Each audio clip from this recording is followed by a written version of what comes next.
Chapter 1490 Battle with the Gustavo Alliance. Chapter 1490 Battle with the Gustavo Alliance author's note.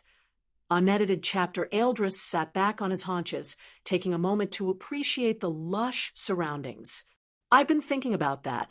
Rhea could be back on Earth, or worse, he could be with the Alliance. Falco stood up, wiping his hands on a rag. Yeah, and finding the Alliance location is next to impossible. Only their leaders and core members know where it is. Endrick paused, considering their options. If we assume the worst, and Rhea is with the Alliance, we'll need to be smart about this. Even if we do discover the location, it's not somewhere we can just barge into. Falco looked thoughtful. Even Gustav wouldn't barge in there thoughtlessly, but he probably will have knowledge about the place. If only we can find someone who can give us inside information. Endrick leaned back in his seat, his brow furrowed in thought. We had to destroy the homing system in the Alliance spacecraft. If we didn't, they would have tracked us by now. Falco nodded, his expression tense. Good call, but that would have really helped us locate the Alliance too. We'd be flying blind. Eldris turned to face them. We need to find another way. We can't just be flying out there aimlessly. Falco drummed his fingers on the armrest, frustration evident in his eyes. What if we inform Gustav? He needs to know about Rhea. Endrick shook his head firmly. No, we can't do that. The Alliance captured Rhea to draw him out. If we tell him, hell come rushing in. And that's exactly what they want. We have to keep this from him, no matter what. A tense silence settled over the cockpit as they contemplated their next move. Eldris broke the silence, his voice thoughtful. Maybe returning to Earth is our best bet. We can regroup, gather more resources, and plan our next move more carefully. Falco frowned. But what about Rhea? We can't just leave him there. Endrick placed a reassuring hand on Falco's shoulder. We're not abandoning him. We're just making sure we're prepared. We need to be smart about this. If we go in unprepared, we'll be captured too, and then we're no good to Rhea or anyone else. Falco sighed, his shoulders sagging. You're right. I just hate the thought of leaving him there. Eldris nodded. We all do, but we need to think long-term. If we're going to save Rhea, we need to do it right. They sat in silence for a moment, each lost in their own thoughts. Eldris finally spoke, his voice resolute. Once the repairs are completed, we head back to Earth. We'll come up with a solid plan and gather any resources we need. Find out all the information needed about the Alliance. Once we're ready, we'll go after Rhea and bring him back. Falco and Endrick nodded in agreement, their resolve strengthening. The day passed slowly as they continued repairs on Gustav's ship with the help of the Verdantians. Their plant-based technology seemed to seamlessly integrate with the spacecraft. As dawn broke on Verdantia, the planet awoke to a serene and beautiful morning. The vibrant plant life swayed gently with the breeze, and the bright sun cast a red glow over the verdant landscape. The air was fresh, filled with the scent of blooming vegetation and the sound of chirping creatures. Elder the Lawn, a Verdantian, approached them, his eyes filled with wisdom and understanding. May the roots of Verdantia guide you on your journey. Falco handed over a bunch of credits. Thank you, Elder the Lawn. The Lawn smiled gently. Go now, and may you find what you seek. They boarded the spacecraft, the engines beaming to life. As they lifted off, they looked back at the beautiful planet to engrave its look into their mind before final departure. Suddenly, the sky began to darken unnaturally. The red hues of the morning were replaced by an eerie twilight. Endrick, Eldris, and Falco exchanged worried glances, their senses heightened by the sudden shift. What's happening? Eldris muttered, his multicolored eyes scanning the sky. Without warning, figures in dark robes descended from the sky, their forms silhouetted against the ominous clouds. They hovered above the ground with masks obscuring their faces. A loud, booming voice echoed across the landscape, amplified by some unseen force. In the name of the Gustavo Alliance, we declare a takeover of Verdantia, the voice announced, sending shockwaves through the verdant fields. Endrick's eyes widened in shock. The Gustavo Alliance? Here? Falco clenched his fists, dark energy crackling around him. Such rubbish. We have to interfere. Eldris nodded, his eyes glowing with the colors of the universe. Let's do this. The three friends stepped off the spacecraft, ready to confront the intruders. The robed figures descended, their feet touching the ground as they spread out in a menacing formation.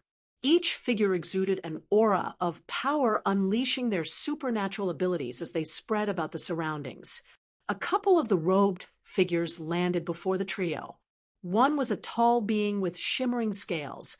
The figure's mask bore a star-shaped pattern, and its eyes glowed with a violet light. They don't seem like ordinary folks, the figure said internally as he noticed the strange aura all three of them exuded.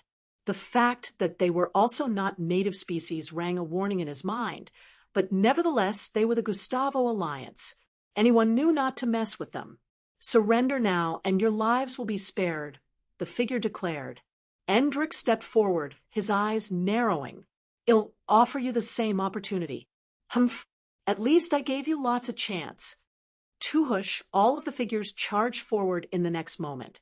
Endrick's telekinetic abilities surged to life, a wave of force emanating from him and crashing into the robed figures. Several were thrown backward, smashing into trees and plant life behind.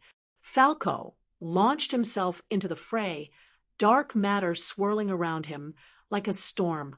He conjured weapons of pure darkness, slicing through the air with deadly precision. He cut them down one after the other, painting the surroundings with blood as he mercilessly engaged them. One of the robed figures, a creature with wings and razor-sharp talons, met Falco's attack head-on, their own dark energy clashing with his. You dare compete with my darkness? Falco's eyes gleamed in annoyance as a burst of darkness radiated from his form. The eyes of the creature widened in utter disbelief as he turned around to flee. Unfortunately for him, before he could get far, Falco's darkness consumed him. In another area, Eldris' eyes glowed as he absorbed the colors from the surroundings, his body radiating with power. He targeted a group of robed figures, binding them with beams of multicolored light. The figures struggled against the bindings, their own abilities trying to break free. The leader of the robed figures, the multi-limbed being, retaliated with a powerful blast of energy. Endrick countered with a telekinetic shield, the force of the impact causing the ground to tremble. That's it. Endrick taunted. The robed leader's eyes narrowed. You will regret defying the Gustavo Alliance. For people who claim to be under my brother's banner, you are extremely weak. Blink, Endrick vanished and reappeared behind the leader. With a thrust forward, a surge of telekinesis radiated with immense vigor, ramming into the back of the leader. Bam! He spat out blood as he spiraled across the air, and half his robe got ripped. How did he? I thought his power was just telekinesis. The leader was in disbelief. Endrick blinked again, appearing right above him and snapping his fingers. Moon drop. The moment these words left his lips, the leader felt an insurmountable pressure. The robed figure unleashed a barrage of energy blasts, each one powerful enough to level a building, and aimed them upwards. This helped him have enough time to evade its area of concentration as a burst of energy zoomed him towards the side at very quick pace. Boom! The moon drop descended on the surroundings, creating a huge crater as a burst of wind spread across the surroundings. The battle raged on, each side unleashing their full power. Endrick's telekinetic abilities allowed him to manipulate the environment, lifting boulders and hurling them at the robed figures. He wasn't just facing the leader alone. He was still rendering assistance in defeating the others, since there were a lot of them. From a swirling vortex of luminescent energy, high above the planet, A figure watched the fierce battle unfold below. The portal, shimmering with hues of violet and emerald, framed the scene like a celestial window. Through it, the cloaked observer could see the struggle between Falco, Endric, Ealdris, and the relentless forces of the Gustavo Alliance. The figure's eyes, hidden beneath the shadow of a dark hood, gleamed with admiration and anticipation. The powerful trio fought with a fluidity and ferocity that was mesmerizing. His lips curled into a smile beneath the mask. "That's our Lord's brother and his friends. This will be exciting," he murmured, his voice a low, reverent whisper. Chapter 1491, The Mysterious Interference. Chapter 1491, The Mysterious Interference Author's Note. Unedited chapter. The figure's eyes, hidden beneath the shadow of a dark hood, gleamed with admiration and anticipation. The powerful trio fought with a fluidity and ferocity that was mesmerizing. Falco, enveloped in an aura of darkness, wielded his abilities with brutal precision. His dark matter constructs materialized and dissipated with lethal efficiency, crushing his enemies with ease. Endric, his form pulsing with telekinetic energy, manipulated the battlefield with invisible force, sending adversaries crashing into one another with mere gestures. Ealdris, with his eyes reflecting all the colors of the universe, moved like a phantom, his abilities warping reality around him, weakening enemy attacks, and binding foes in ethereal chains. The observer's lips curled into a smile beneath the mask. "That's our Lord's brother and his friends. This will be exciting," he murmured, his voice a low, reverent whisper. Clad in robes as dark as the void of space, the figure stepped to the edge of the portal. The fabric of his attire seemed to absorb the light around it, giving him an almost spectral appearance. He took a deep breath, feeling the thrill of the impending confrontation surge through him. With a swift, decisive movement, he leaped from the portal, his body slicing through the air like a falling star. As he descended, the wind whipped past him, his robes billowing out like wings. The ground rushed up to meet him at an alarming speed, but he remained unfazed. His descent was graceful, yet enthralling. The trio continued their onslaught, unaware of the approaching figure. Falco conjured a massive, shadowy fist that slammed into the ground, sending shockwaves through the ranks of their enemies. Endric, his hands glowing with telekinetic power, lifted a cluster of boulders and hurled them at an advancing group of foes, scattering them like leaves in a storm. Ealdris, moving with supernatural speed, darted between enemies, delivering precise, debilitating strikes that left his opponents incapacitated. As the dark-cloaked figure neared the surface, he extended his arms with electric energy crackling around his fingertips. He landed with a resounding impact, a shock wave of power radiating from the point of contact. The ground beneath him cracked and buckled, and the members of the Gustavo Alliance nearest to his landing site were thrown off their feet. Falco was the first to notice the new arrival. He turned, his eyes narrowing as he took in the figure's appearance. "Who are you?" he demanded with a heavy tone. The figure straightened, his dark robes settling around him like a shroud. "Someone who finds great interest in the capabilities of our Lord's companions," he replied with a measured and calm tone. "You fight well, but let's see how you fare against a true challenge. Let's see if you three are truly worthy of being companions with our great Lord. Dash! It's King Darkus." Whispers could be heard in the background from the Alliance members. "Who the hell is that?" Falco's eyes squinted in annoyance. "I don't know, but we really don't need another enemy right now, especially not a mysterious one," Ealdris stated. The figure's chuckles sent chills across the surroundings. "I am not here as your enemy, not directly," he said.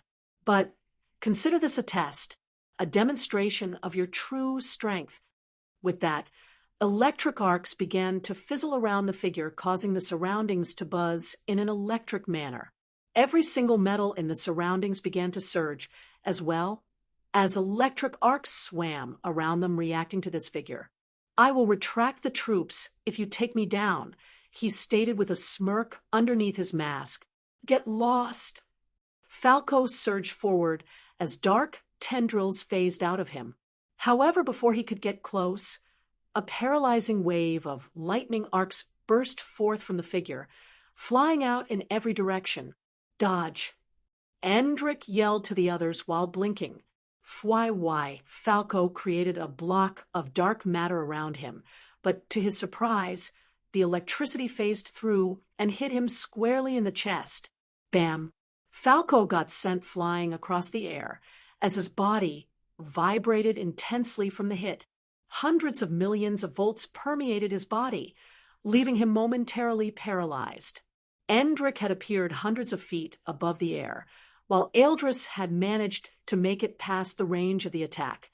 "I may have forgotten to add that my power phases through any physical restraint."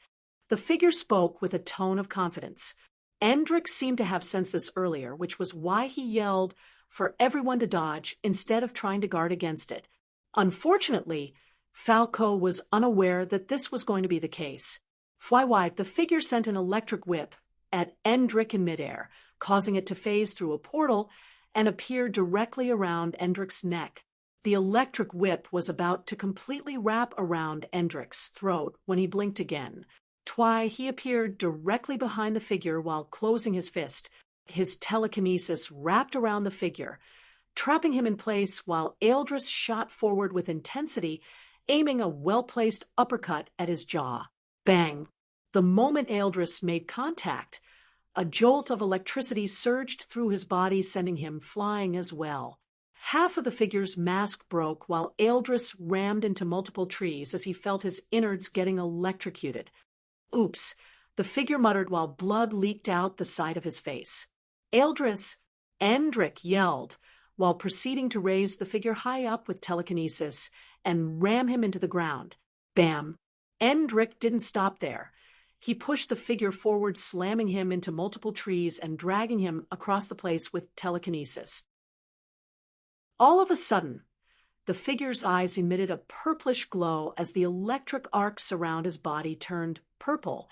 Endrick had an ominous feeling and blinked at this moment, arriving high up in the sky. A streak of purple lightning suddenly emerged from the clouds, aiming for him. "Pa!" Endrick snapped his finger, forming stacks of multiple telekinetic barriers before himself.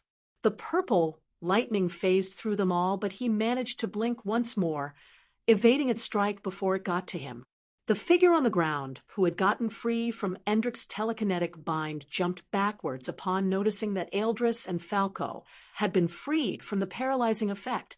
"Impressive," he mused while deflecting a particularly powerful strike from Falco. With a surge of power, the figure expanded a glow of purple energy across the surroundings, enveloping the trio in a swirling vortex of lightning arcs. The lightning arcs didn't harm them, but trapped them in place momentarily. "Very well," he said, a note of grudging respect in his voice. "You three are indeed formidable. You pass, and as a token of good faith, this planet will not be taken today." With a final, powerful burst of purplish energy, the figure leaped back into the air. Every single Gustavo Alliance member that was still alive followed suit. The portal above shimmered and closed after they all disappeared through it. Falco, Endrick, and Eldris stood amidst the wreckage with heavy breaths. "Who was that?" Eldris asked as his eyes glowed with residual power. Endrick shook his head. "I don't know," he admitted, "but I have a feeling we'll be seeing him again." Back on planet Argon, Gustav stood in the training chamber Miss Amy had created for him. Miss Amy's projection hovered nearby, watching over him with a calm expression.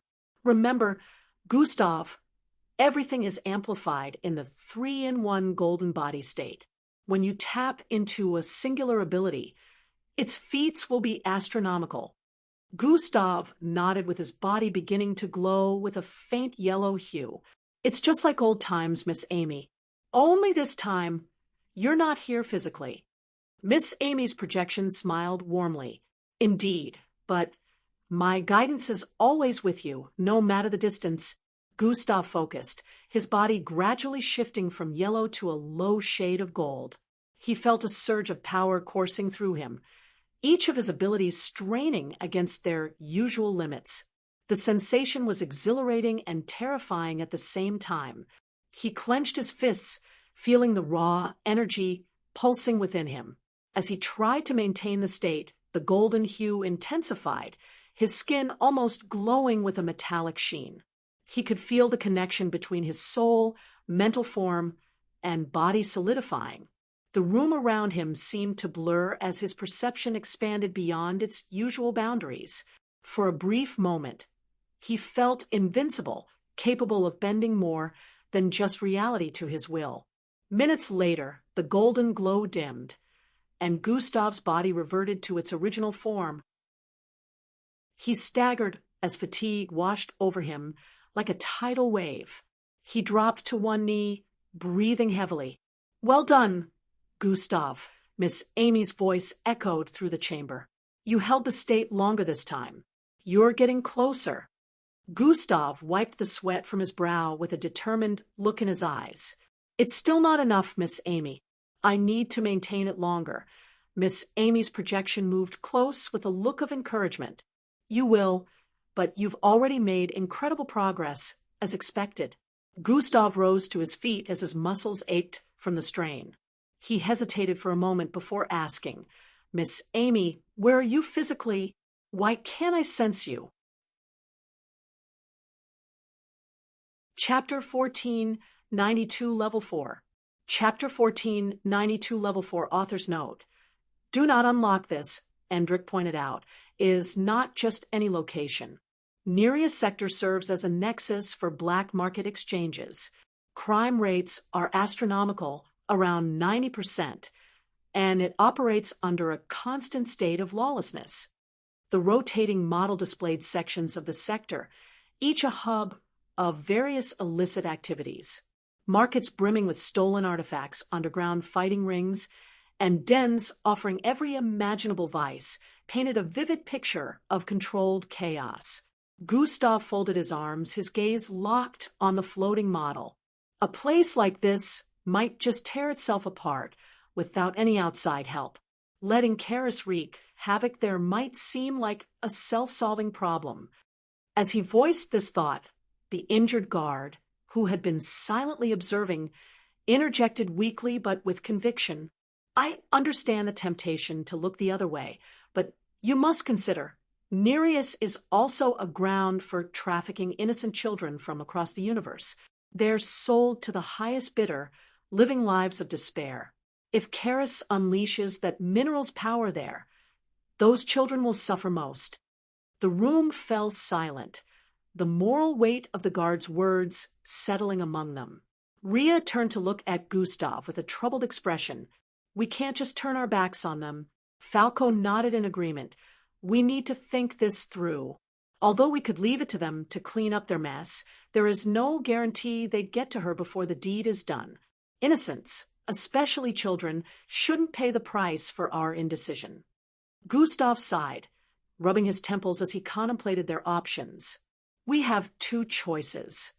Intervene and potentially save lives at great risk to ourselves, or stay our course and let Nereus deal with its own demons, including Karis. If we do decide to intervene, we'll need to do so now and fast, so we can stay on course and get to the location before the warp demolator appears," Endrick voiced.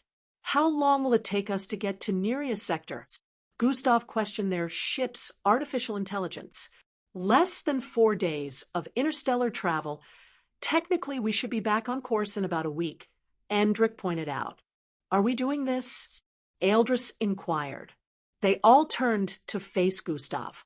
"All right, sure, let's do it," Gustav stated before sitting at his usual spot in the control room.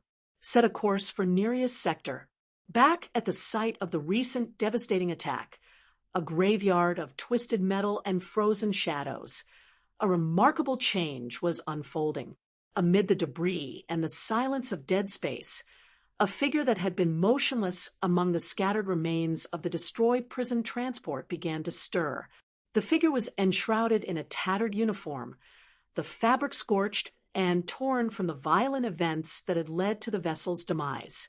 The interior was a grisly display, the walls and ceilings charred black, the metal warped from intense heat. It was clear that whatever had occurred there had unleashed catastrophic energies, far beyond ordinary weaponry. The corridors of the space transport vessel were narrow and claustrophobic, designed for functionality over comfort, typical of military-grade transports.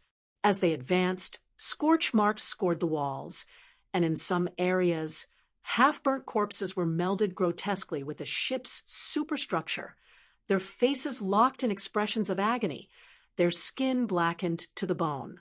Some of these burns suggest an explosion of immense heat from the inside, Eldris observed, his voice echoing slightly in the hollow space. Look at the blast patterns. They radiate outward from the ship's core. Endrick nodded in agreement. The internal defenses would have contained any external attack. This was something else, something from within. As they navigated through the debris-strewn hallways, the silence was oppressive, broken only by the soft crunch of their boots on fragments of metal and ash. Suddenly, Rhea paused, his sights settling on a figure slumped against the bulkhead. It was a guard, one of the ship's crew, by the look of his uniform. Despite the severe burns that charred his blue skin, a testament to his alien heritage, his chest rose and fell weakly, the barest hint of life. "He's still alive," he exclaimed, rushing to his side. Rhea carefully turned him over to assess his condition better. The guard's uniform was a patchwork of charred fabric and melted synthetics, the emblem of the security firm barely distinguishable. His features, distinctly Thelmarian, were resilient, yet clearly ravaged by the event. The Thelmarian species were known for their thick skin and robust physiques, characteristics that had possibly saved his life amid such devastation. Gustav squatted beside Rhea, examining the guard. "Can you hear me?" he asked, gently tapping the guard's face. The guard's eyes fluttered open, his gaze unfocused, pain flickering across his features. "Ryan," the guard murmured hoarsely, the effort to speak seeming to drain his remaining strength before his eyes rolled back, and he passed out again. "Ryan, what does that mean?" Eldris questioned, looking over to Gustav for theories. Could be a name, a place, or something else we're not aware of, Gustav mused, his mind racing through possibilities. "We should get him back to our ship." Endrick suggested. All right, Gustav agreed, seeing as there was no other way the guard could be saved. He would die if they just left him there. With the guard secured on Endrick's shoulder, they made their way back to their ship. The damage to the vessel, the nature of the guard's injuries, and his cryptic last word before losing consciousness all pointed to a mystery that was deepening by the moment. Endrick checked for any other survivors, but they discovered that only the guard was alive. Many prisoners in cells were burnt to a crisp as well. Whatever happened on that transport ship wasn't an accident. It was deliberate and powerful enough to bypass all their internal defenses, Gustav stated upon their arrival back on the ship. "We need to figure out who or what Ryan is," Rhea added. "It isn't really our place to do that. But I am okay with helping the guard to recover," Gustav voiced while placing some healing medication in the mouth of the guard. "And we need to be on guard. If something on that ship could cause this much destruction, it's not something we want to encounter unprepared," Eldris chipped in. "Which is why I believe we should find out what Ryan is so we won't get thrown into the unexpected," Endrick added. Gustav also saw sense in what they said, and agreed that they would ask the guard some questions when he came to. However, at the time, they needed to continue their journey. After several hours of cruising away from the haunting wreckage, the tranquility of space enveloped their spacecraft. Gustav had resolved to drop the injured guard off at the nearest habitable planet, believing that it would spare them any further complications. However, his plans quickly changed when the guard regained consciousness sooner than expected. Endrick's voice cut through the ship's intercom. "He's awake." The group converged on the medical bay, where the guard was hooked up to various monitors and 4 lines, his burnt skin treated with regenerative gels. The relief of consciousness brought a flicker of urgency to his eyes as he scanned the room, registering the faces of his unexpected saviors. Gustav approached the medical bed, his expression one of cautious concern. "You're awake. That's good. Can you tell us what happened on your ship?" The guard's voice was weak, but filled with a grave urgency. "Ryan," he muttered again, the word resonant with dread. Rhea stepped forward. "You said that before. What is Ryan? Is it a person?" The guard shook his head slowly, his breath laboring with each word. "Ryan, it's not a place. It's a rare mineral. We were transporting it when one of the prisoners stole it." Gustav's brow furrowed deeply. A prisoner hijacked an entire vessel for a mineral? What's so special about this Ryan? "It's not just any mineral," the guard continued, his voice gaining strength from his urgency. "Ryan is an absorbent. It takes whatever it gets and magnifies it. It's incredibly valuable and dangerous in the wrong hands. The prisoner who stole it, she planned her capture and transport just to get close to it." Endrick interjected. "Who is this prisoner? And where might she have taken the Ryan now?" The guard's eyes were haunted as he recalled the events. "Her name is Karis. She's a Zaltharian, known for her cunning and ruthlessness. She has ties to several outlaw factions across the quadrant." Falco, leaning against a console, crossed his arms. "Zaltharians, huh? Slippery folks. Any idea where she might head with such a prize?" The guard winced as he shifted slightly, pain flaring across his features. "She mentioned the Nereus sector once. It's as where she grew up, and she is said to despise its existence." Endrick instructed the ship's artificial intelligence, AI, display every data available on the Nereus sector. The air above the console shimmered as a detailed, holographic image materialized. The Nereus sector spun slowly in front of them, a massive artificial orbital body, its architecture a patchwork of scavenged spaceship parts and makeshift habitats. It looked like a pirate's haven floating in space, lit by neon glows from numerous sketchy establishments. Chapter 1493 Top Floor Infiltration. Chapter 1493 Top Floor Infiltration. Author's note. Unedited chapter, taking him by force? The Earth is amongst the Alliance leaders, so wouldn't this cause an internal issue? Eldris voiced thoughtfully. Endrick nodded in agreement. Both sides have selfish motives as regards to this situation. However, I wouldn't want a case where conflict breaks out and Rhea gets caught in the middle. We need to find a way to solve this quietly. He looked towards them with determination in his eyes. Then we need to come up with a new plan.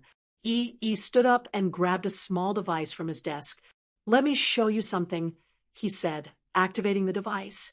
A series of holographic images and videos began to play, filling the room with scenes from Gustav's activities this past year. The first hologram showed Gustav saving a group of stranded aliens from a collapsing space station. Another depicted him relocating an entire planet out of orbit. Another showed him engaging sea filing. Another showed him on planet Vespa.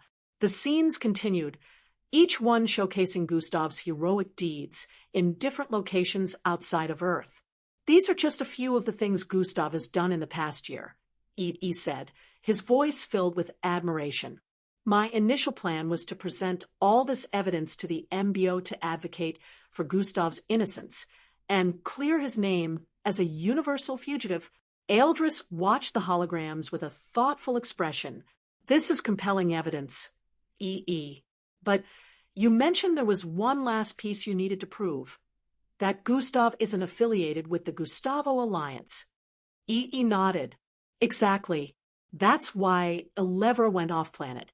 She's gathering concrete evidence to show that Gustav has no ties to the Gustavo Alliance.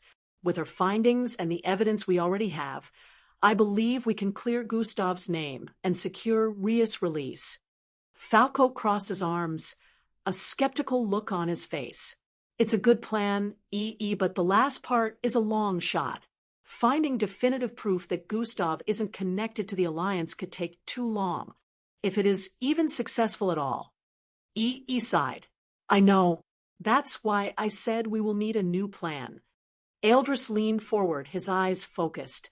We talked about finding the location of the Alliance earlier. Maybe that's our best option. Looked at him, curiosity piqued. Are you suggesting we infiltrate the Alliance and break Ria out? Falco nodded confidently. It seems like the best option we have. Considered the idea for a moment. If we do that, it could de-escalate the conflict. But finding the Alliance's location is almost impossible. Only the Grand Commanders and General Chell know where it is. Endrick spoke up with a calm and measured voice. Even if we find the location, getting in and out without being noticed would be extremely difficult. But right now, we need to focus on one thing at a time.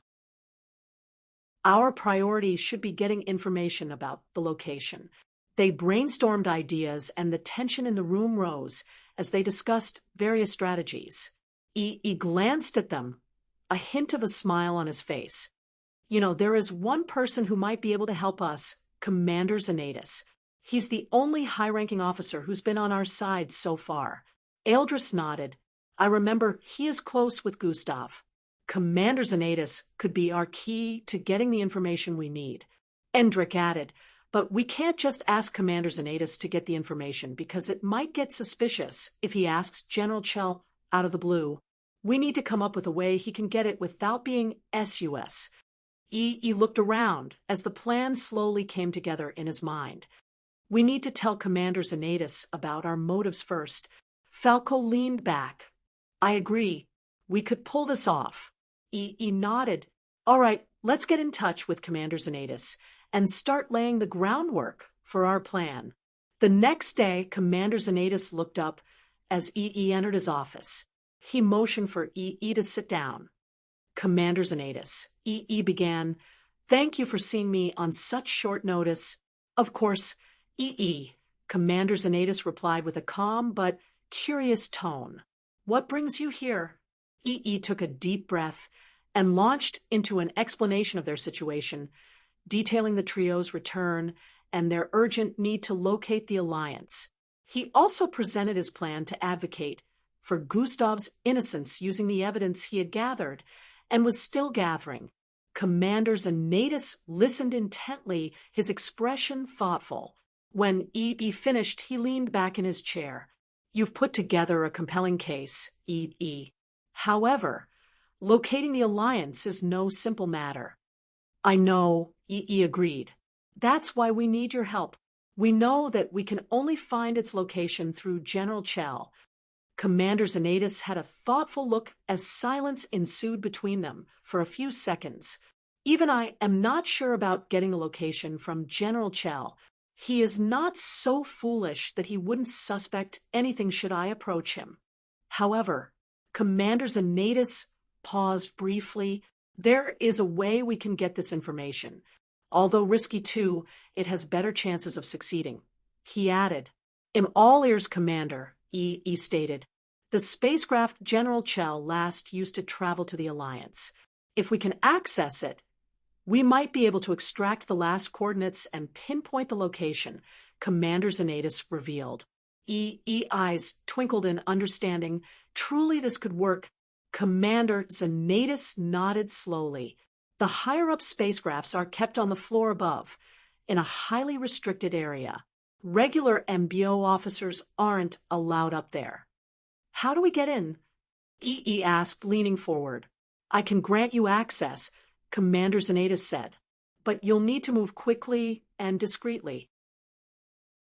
If the spacecraft hasn't been flown elsewhere since General Chell's last visit, you should be able to extract the coordinates.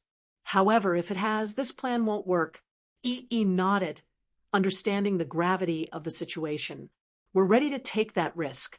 Remember not to use your spatial abilities. It will trigger an alarm. From down here, I will interfere with the cams so you won't be spotted. Commander Zanatus gave EE a stern warning while he nodded in response. Commander Zanatus proceeded to stand and walked over to a secure cabinet. He retrieved a small device and handed it to EE. This will give you temporary access to the restricted floor. Use it wisely. Once you have the coordinates, return here immediately. EE accepted the device, feeling a surge of determination. Thank you, Commander. We won't let you down. With the access device in hand, EE made his way to the floor above, taking a private teleportation elevator that sent him directly into a pristine hangar. The hangar was a marvel of modern engineering, housing some of the most advanced spacecraft in the MBO. Each one gleamed under the bright overhead lights. EE moved quickly, his eyes scanning the names and designs of the spacecrafts until he spotted the one he was looking for. General Chell's ship was house-sized and imposing, with the emblem of the MBO emblazoned on its side. He approached the ship and used the access device to open the hatch. The interior was as impressive as the exterior, filled with state-of-the-art navigation and communication equipment. EE wasted no time, moving to the control panel and accessing the navigation logs. His fingers flew over the controls as he searched for the last set of coordinates. The screen flashed with a series of numbers and symbols, and he quickly transferred the data to a button-sized drive. Just as he was about to exit, he heard footsteps approaching. Someone's coming. EE almost instinctively opened a vortex when he recalled Commander Zanatus' warning. Damn it! His heart raced as he quickly hid behind a console. The hatch opened, and two MBO officers entered, chatting casually. They didn't seem to notice anything amiss as they moved about the ship performing routine checks. EE held his breath, waiting for them to leave. While checking, one of them began to approach the exact spot where he hid. This is bad. EE crouched tighter, trying his best to be as silent as possible, while the footsteps grew louder. Leo, see what I found, the officer suddenly yelled, causing EE's heart to skip a beat. He steeled himself as he prepared to attack the two so as to make sure it was never discovered that he was here. Oh, a cherry lollipop? Who knew that the general had a sweet tooth? Officer Leo voiced while staring at where the other officer pointed at. I dipped since I found it first. The officer snatched the lollipop from the top of the console and turned around. Huma, you stingy bastard. Officer Leo shook his head. Erasing mind began to calm as he realized he wasn't discovered. He nearly let out a sigh of relief. Chapter 1494. That's what I like. Chapter 1494. That's what I like. Author's note. Do not unlock. After what felt like an eternity, the officers finished their checks and exited the ship. SS, when you turned me in, did you know I was carrying your child? Zenith staggered, as if struck, his face paling. Our child? I didn't know. Karis. I swear, I didn't know. Tears shimmered in Karis' large, teal eyes, not of sorrow but of rage. I lost our baby, Vlade, in a maximum security transport. Do you understand what that means? The conditions, they were merciless. No medical care, no compassion. Our child didn't stand a chance. Zenith looked as if he might collapse, his hands clenching into fists. Karis, a life for a life, Vlade. Karis hissed, her voice rising. You will pay dearly. Before the situation could escalate further, Gustav stepped between them, his demeanor authoritative yet calm. No one is paying anything until we sort out the situation with the Ryan. Where is it, Karis? Karis turned her gaze to Gustav, her expression shifting to one of mocking amusement. She laughed, a sound that echoed eerily against the metal walls. The Ryan? Oh, it's not with me. Gustav frowned, his patience thinning. What do you mean by it's not with you? Her laughter grew louder, more unhinged, as she looked around at the bewildered faces. Then, abruptly, she stopped, her expression settling into a crazed calm. "That's all you get from me." Gustav studied her, a sense of unease growing within him. Her laughter had been too raw, too deranged. It was clear that whatever had happened to the Ryan, it was a piece of this puzzle that was deeply troubling. "Karis, this isn't a game," Gustav said firmly. "We need to know about the Ryan to prevent it from falling into the wrong hands. It's dangerous." Karis' lips twisted into a sardonic smile. "Dangerous doesn't begin to cover it, pretty boy, but you'll find out soon enough on your own." The standoff in the warehouse seemed to freeze time as everyone processed the implications of Karis' words. The stakes were clearly higher than any of them had anticipated, and with Karis unwilling to reveal more, they were left with more questions than answers. Gustav turned back to his group, nodding for them to continue securing the area and to keep both Zenith and Karis under close watch. "We need to figure out where the Ryan could be, who she has been in contact with, since she is definitely not alone in this."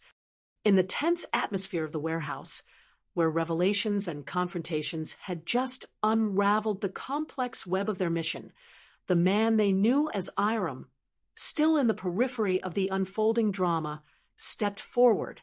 His movement was casual, but his intentions were anything but. "I want to try something," he said, his voice calm, yet carrying an undercurrent of urgency. Karis' reaction was immediate and visceral. Her eyes widened in recognition, and as she opened her mouth to speak, possibly to call out his name or issue a warning, but the man moved swiftly, covering her mouth with his hand and silencing her before any name could escape her lips. "You traitor.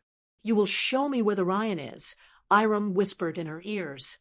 The suddenness of his action caught everyone off guard. Gustav, Eldris, and Endrik turned to watch, their suspicion instantly flaring up. But before they could react, the person they knew as Iram acted.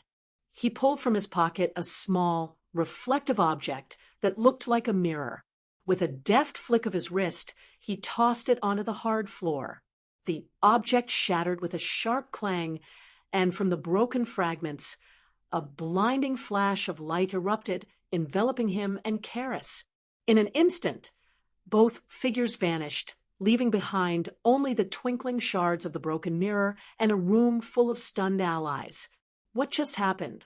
Eldris exclaimed, his voice echoing off the walls of the now quiet warehouse. "Where did they go?" Endrik added, moving towards the spot where the two had stood, as if he might find some clue in the fragments that remained.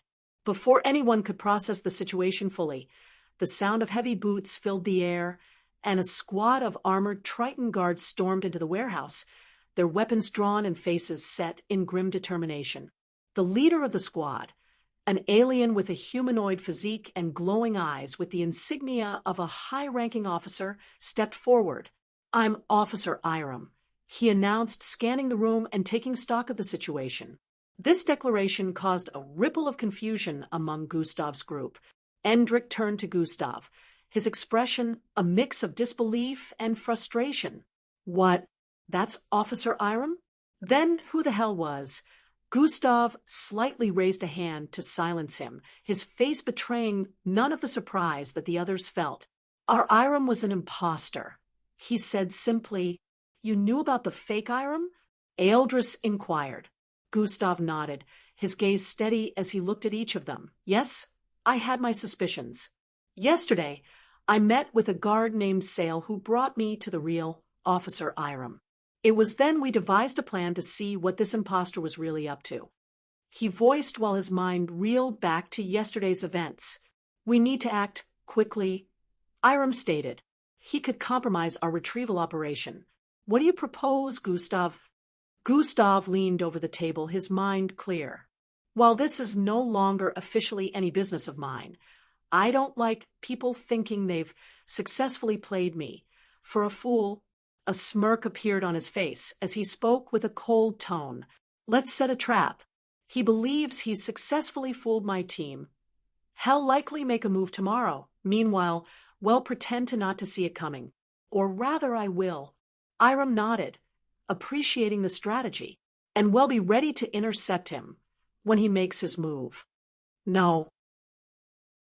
He has to believe that his move worked. When he does make his move, well, let him leave with a false sense of success, Gustav stated. I have a feeling we'll meet Karis tomorrow. If this plays out as planned, everything will be revealed, and the Ryan, as well as your prisoner, would be retrieved with added bonus, Gustav added. But what if he gets away? Officer Iram was a bit skeptical about the whole thing. Gustav stated confidently. The plan was swiftly put into motion with details hashed out and roles assigned. Triton operatives wouldn't be showing up until afterwards, but they'll lurk around the vicinity. This would ensure that the Los still makes his move without being spooked. Falco, leaning against a nearby crate, crossed his arms. So, this was like a sting operation? You expected him to make a move? Exactly, Gustav confirmed. We needed to know his endgame without alerting him that we were onto him. Rhea, who had been quietly processing the events, chimed in, and all this time, we were just waiting to see when he'd reveal his hand. Clever. But how did you ensure he wouldn't just disappear with Karis without a trace? Gustav's lips curled into a slight smile at Rhea's astute question. Tracking him conventionally wouldn't work. Eldris raised an eyebrow. Did you put some kind of tracker on him? Shaking his head, Gustav explained. No. A traditional tracker would have been useless given his abilities. The Los moves between a certain type of dimension that blocks such attempts. Instead, I used a more personal method. His life sign is imprinted into my god eyes. Life signs, Endrick echoed with a surprised expression. You can see life signs? Falco and Rhea were clueless about what this meant, but Endrick and Eldris seemed to be well aware. This was an ability Gustav acquired years back, but they had no idea. Eldris and Endiek felt it made sense now, since Gustav was able to link them and pinpoint their locations back in planet Osius. He never did tell them the details, but now they had come to a realization. You mean you can sense where he is now? Eldris inquired. Yes, Gustav replied. Once I activate life signs tracking, I will be able to tell wherever he is, feel his presence, and even see through him. Falco whistled softly. Impressed. That's intense. So, you can actually feel him? Like, physically? It's more like a persistent echo of his life force, Gustav elaborated. I can tell you exactly what he's doing and see his environment through him. I can also feel the direction and distance enough to track him down again. The group digested this information, the weight of Gustav's words sinking in. It reminded them once more of just how powerful Gustav was, but also made them internally question why he didn't use it when Falco and Angie got taken. So, what's the next step? Eldris asked, looking around at the rest of the group. The Los, the person we've been calling Iram, wasn't just impersonating an officer. He was one of the fake guards that infiltrated the transport vessel to help Karis escape. Endrick leaned forward, his interest piqued. So, he was working with her from the inside. What's their endgame? Gustav confirmed, his eyes scanning his group, ensuring he had their full attention. Chapter 1495 Arriving at Dietrich's Party. Chapter 1495 Arriving at Dietrich's Party. Author's note. Unedited chapter. Stark stroked his chin. Well, they can't be on the ship all the time. Now, can they? Yeah. Hopefully they're fine, but it's possible they're not on the ship right now. I'll try again later. Gustav took a deep breath before turning around. Let's head out, Gustav voiced. Meanwhile, back on Earth, Eldris and Ee were making their own preparations. Atrahea City is about 30 minutes flight from here, Eldris said, checking the coordinates on his handheld device. We should arrive well before the party starts. Ee nodded with a serious expression. Since we are both headed there, as MBO officers, we shouldn't encounter any trouble. Eldris nodded. I've already arranged for a private landing pad. We'll be in and out without any issues. Ee snapped his fingers and Vortex appeared before them. Or we could just use this, he suggested. Appearances in a certain fashion is sometimes important.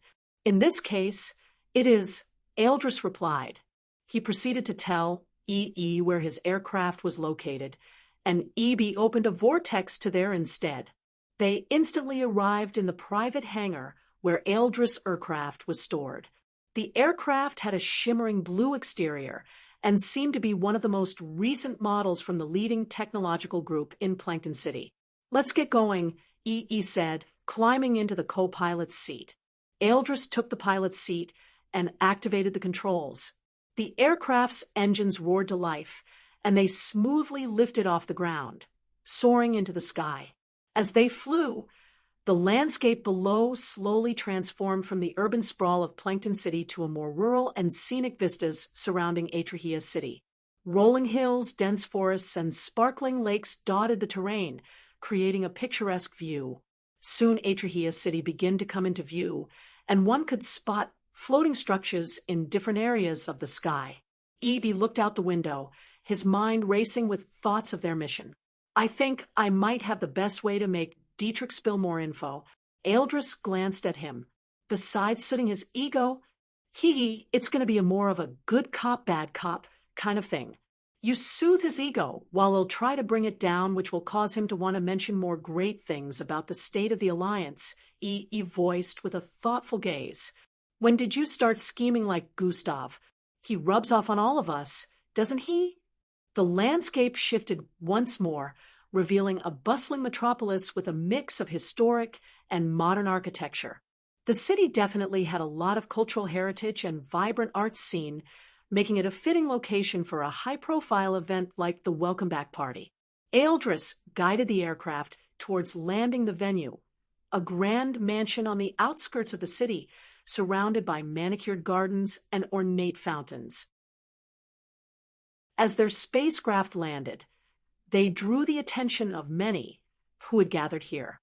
This was just the type of attention they wanted, so they won't be recognized as ordinary upon entering. Dash, who is that? Dash, I don't know, but it has to be someone influential. Dash, young Dietrich welcome party sure has attracted big shots. Some of the guests at the entrance whispered amongst themselves. EE adjusted his suit while preparing to get off the aircraft. Let's do this. Sure, Eldris nodded as they both got off their seat. As they approached the entrance, they could hear the lively chatter and music coming from inside. The party was in full swing, with guests mingling and enjoying the festivities. Inside the mansion, the opulence was on full display. Crystal chandeliers hung from the ceilings, casting a warm glow over the elegant decor. Servers moved gracefully through the crowd, offering trays of exquisite hors d'oeuvres and champagne. Eldris and EB made their way through the crowd, greeting a few familiar faces along the way. They caught the attention of some guests who were outside on their time of arrival, and some began talking about them. Dash, we have some young MBO officers here today. Dash, I think I recognize them. Didn't they participate in ISOP? Dash, that EE has built himself quite the reputation in the MBO. EE and Eldris smiled at each other as their flamboyant arrival was bearing the fruits they wanted. They spotted Dietrich in the distance, surrounded by a group of admirers, regaling them with tales of his time in the Alliance Corps. His handsome appearance hadn't changed, but he looked way more mature than years ago, and a bit taller. He also happened to have a strong presence surrounding him, hinting at how far he had grown. They both decided to keep a little distance for a bit as they engaged in the party. Soon word about the arrival of 2 MBO officers who were youngsters just like Dietrich reached his ears. Dietrich was curious about this as a person whispered in his ears. He soon turned towards their directions. Time to put our plan into action, Eldris said, giving EB a reassuring nod. They immediately approached Dietrich, who looked up and smiled, recognizing them. Eldris, EE, it's been a while. What brings you here? We heard you were back in town, and couldn't resist the opportunity to catch up, Eldris replied, his tone friendly. Your father's party is fantastic. Dietrich's chest puffed up with pride.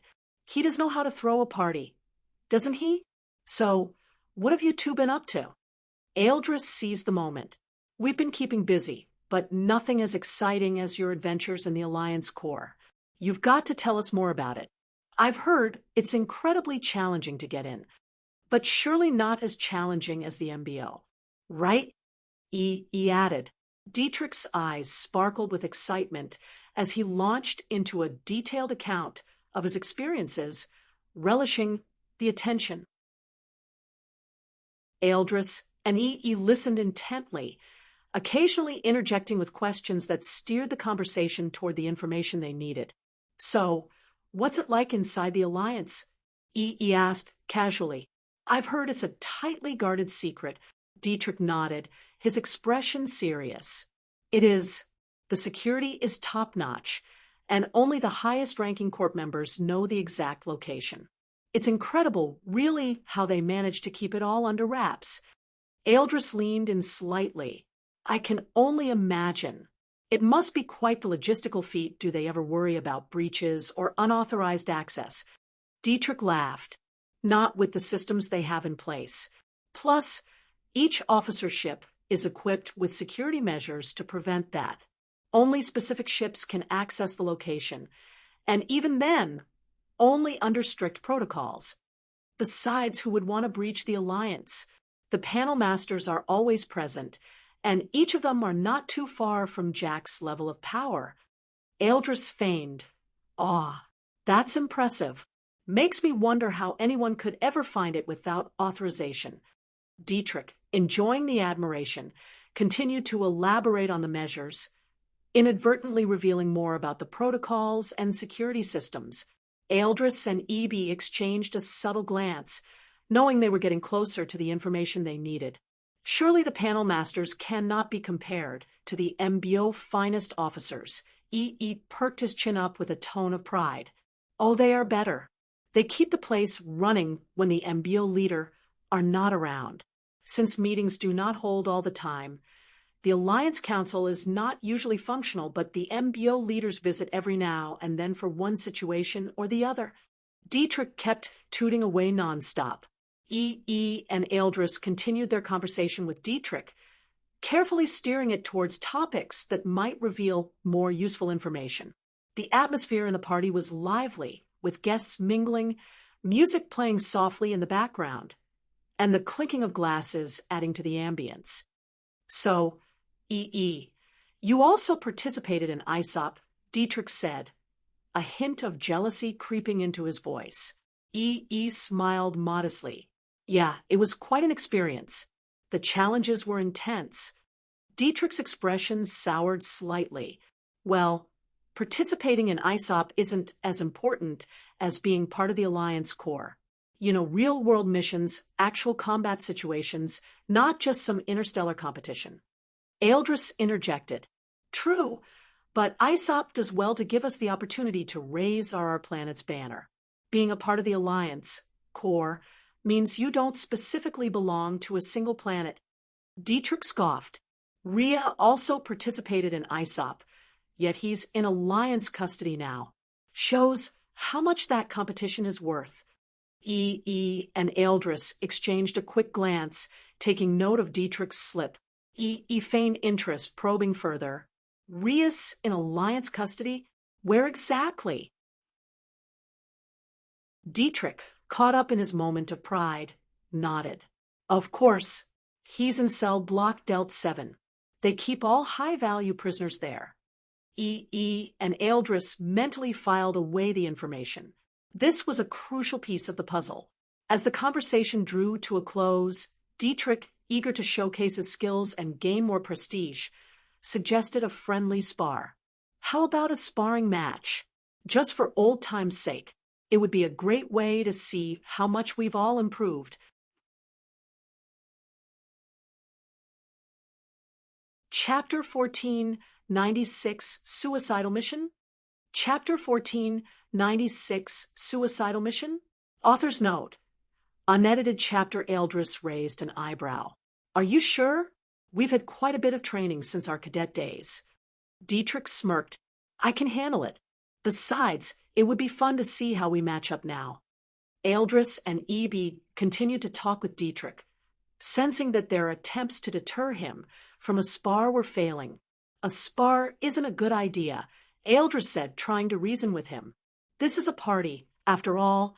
Dietrich waved his hand dismissively. Come on, Eldris. It's just a friendly spar. Let's show everyone some real skills. He shot Eldris a concerned look, but Eldris nodded subtly, indicating that he had it under control. All right, if you insist, Eldris agreed reluctantly.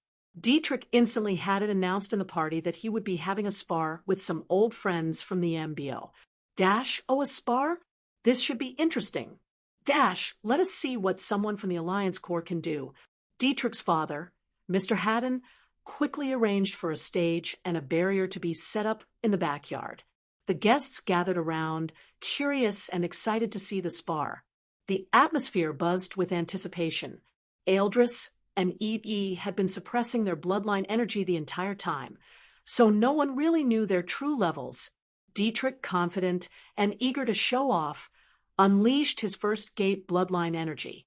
The ground beneath him trembled, and a wave of power rippled through the air, causing the guests to murmur in awe.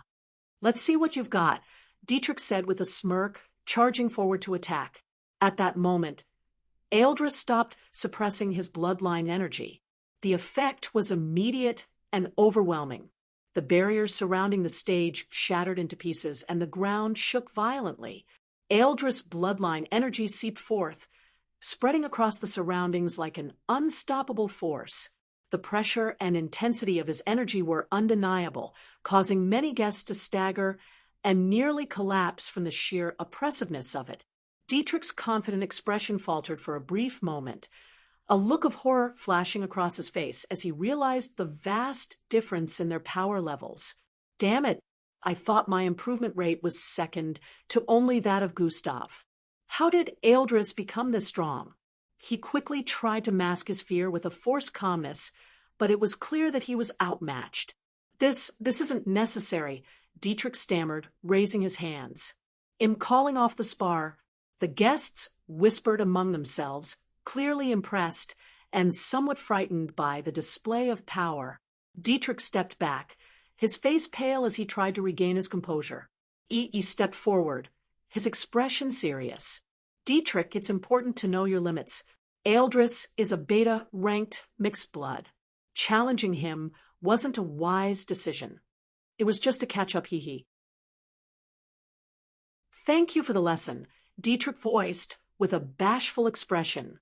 The atmosphere gradually returned to normal as the guests dispersed, though the conversation continued to buzz about the incredible display of power they had just witnessed. E.E. and Eldris regrouped, sharing a knowing look. That went better than expected, E.E. said with a small smile. Indeed, Eldris replied. But at least we got some information. We just need to make use of what we know. E.E. nodded. Well, go plan our next move once this party is over. On planet Argon. Gustav stood in a secluded area, his body glowing with the radiant aura of the 3-in-1 golden form. His muscles rippled with power, and his skin shimmered like molten gold.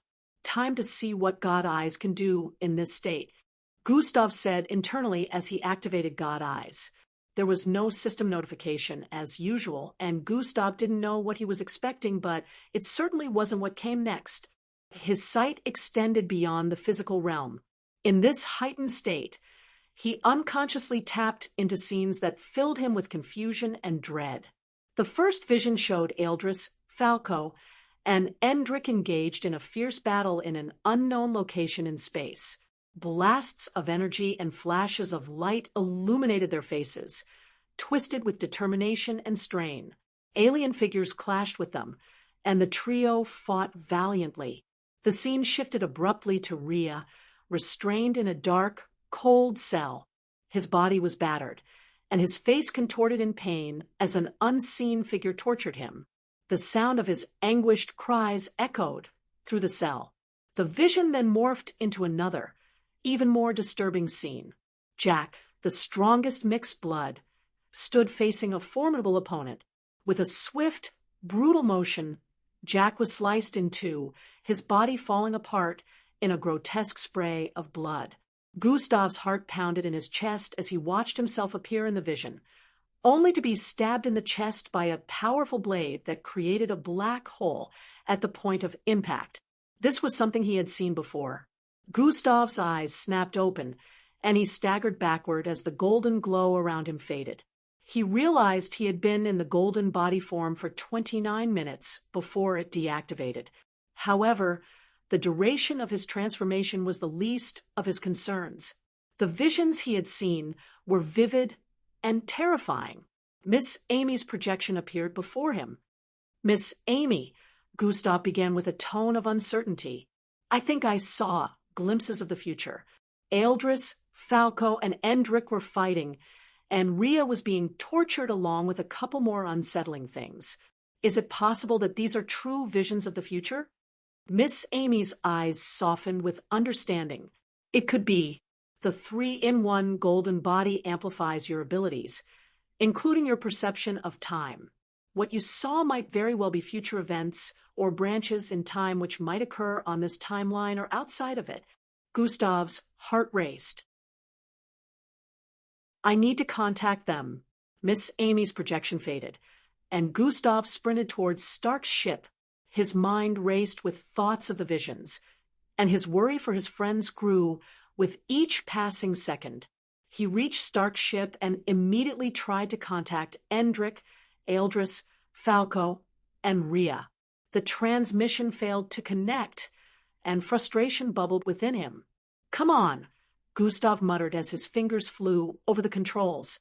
He tried again and again, but there was no response. Why aren't they answering? Stark approached, placing a reassuring hand on Gustav's shoulder. "Gustav, calm down. Maybe try again later?" Gustav clenched his fists. "Stark, you don't understand. I saw them in trouble. I need to warn them to stop whatever they might be planning to do." Stark nodded with a serious expression. "I understand your concern, but they might be in a situation where they can't respond right now." "No, you do not understand," Gustav stated while the image of a particular person flashed in his mind. "I can't lose anybody else." Stark let out a sigh upon hearing this.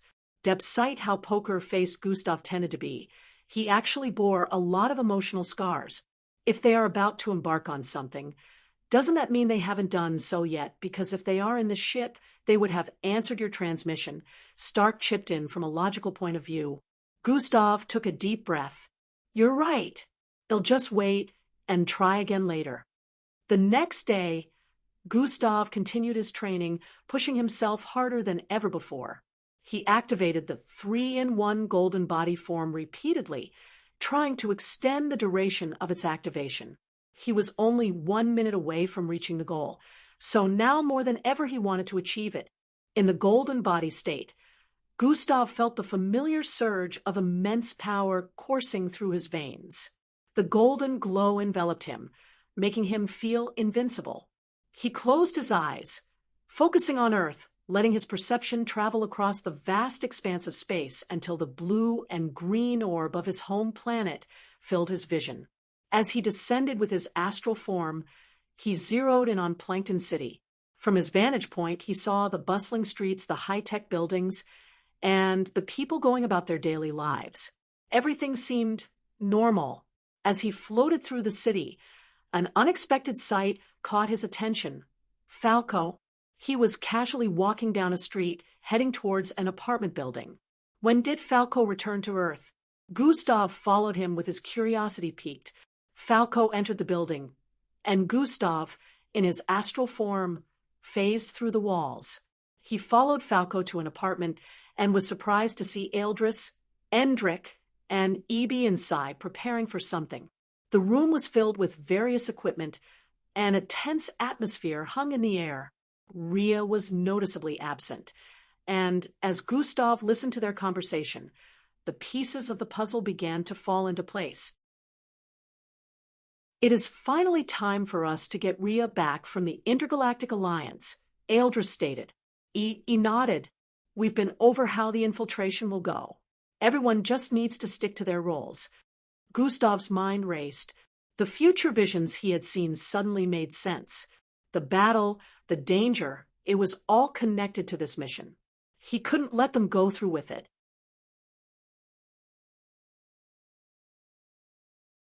Chapter 1497 Jack vs. Angie. Chapter 1497 Jack vs. Angie. Author's note. Unedited chapter. Pulling himself out of the golden body state, Gustav found himself back on Agon, panting from the exertion. He realized he had been in the state for over 30 minutes. It was a new record. Before he could gather his thoughts, Miss Amy's projection appeared before him. "Congratulations, Gustav," she said with a proud smile. "You've reached the goal. It's time for you to use the warp demolator." "Not yet," Gustav replied urgently. "My friends are in trouble. I gotta go." Miss Amy's expression turned serious. "I understand, but remember, you have a limited time." "I know," Gustav said while turning around to leave. "I'm headed to Earth. I'll use the warp demolator once I get back." Miss Amy nodded. "Very well. Be careful, kiddo." Gustav nodded with an expression of determination before heading to pack up some essentials. Stark wanted to come along, but Gustav shook his head. "I need to conserve as much energy in my dimensional bracelet as possible. I'll be going alone." Stark frowned but nodded in understanding. "Be careful." Gustav didn't waste any time. He input Earth's coordinates into the dimensional bracelet, and it began counting down. 2, 1. With a flash of blue light, Gustav vanished from sight. Gustav reappeared atop a mountainous region in Plankton City. The cool wind ruffled his hair as he looked around, taking in the familiar landscape. Without hesitation, he shape-shifted into a different look, a tall man with short brown hair and a plain face. He had also learned to suppress his bloodline energy because with the aura he originally gave off, the entire city would feel that an alpha-ranked mixed blood was around. Satisfied that he wouldn't draw attention, he leapt into the air. Flight has been activated. He sped across the sky as a blur against the horizon. In an instant, he arrived atop EVS apartment building. Bam! He immediately manipulated his body atoms, turning into milky light particles as he phased through the roof and down a few floors, arriving directly inside EES apartment. The place was eerily silent. Gustav's eyes darted around the room, taking in the familiar surroundings.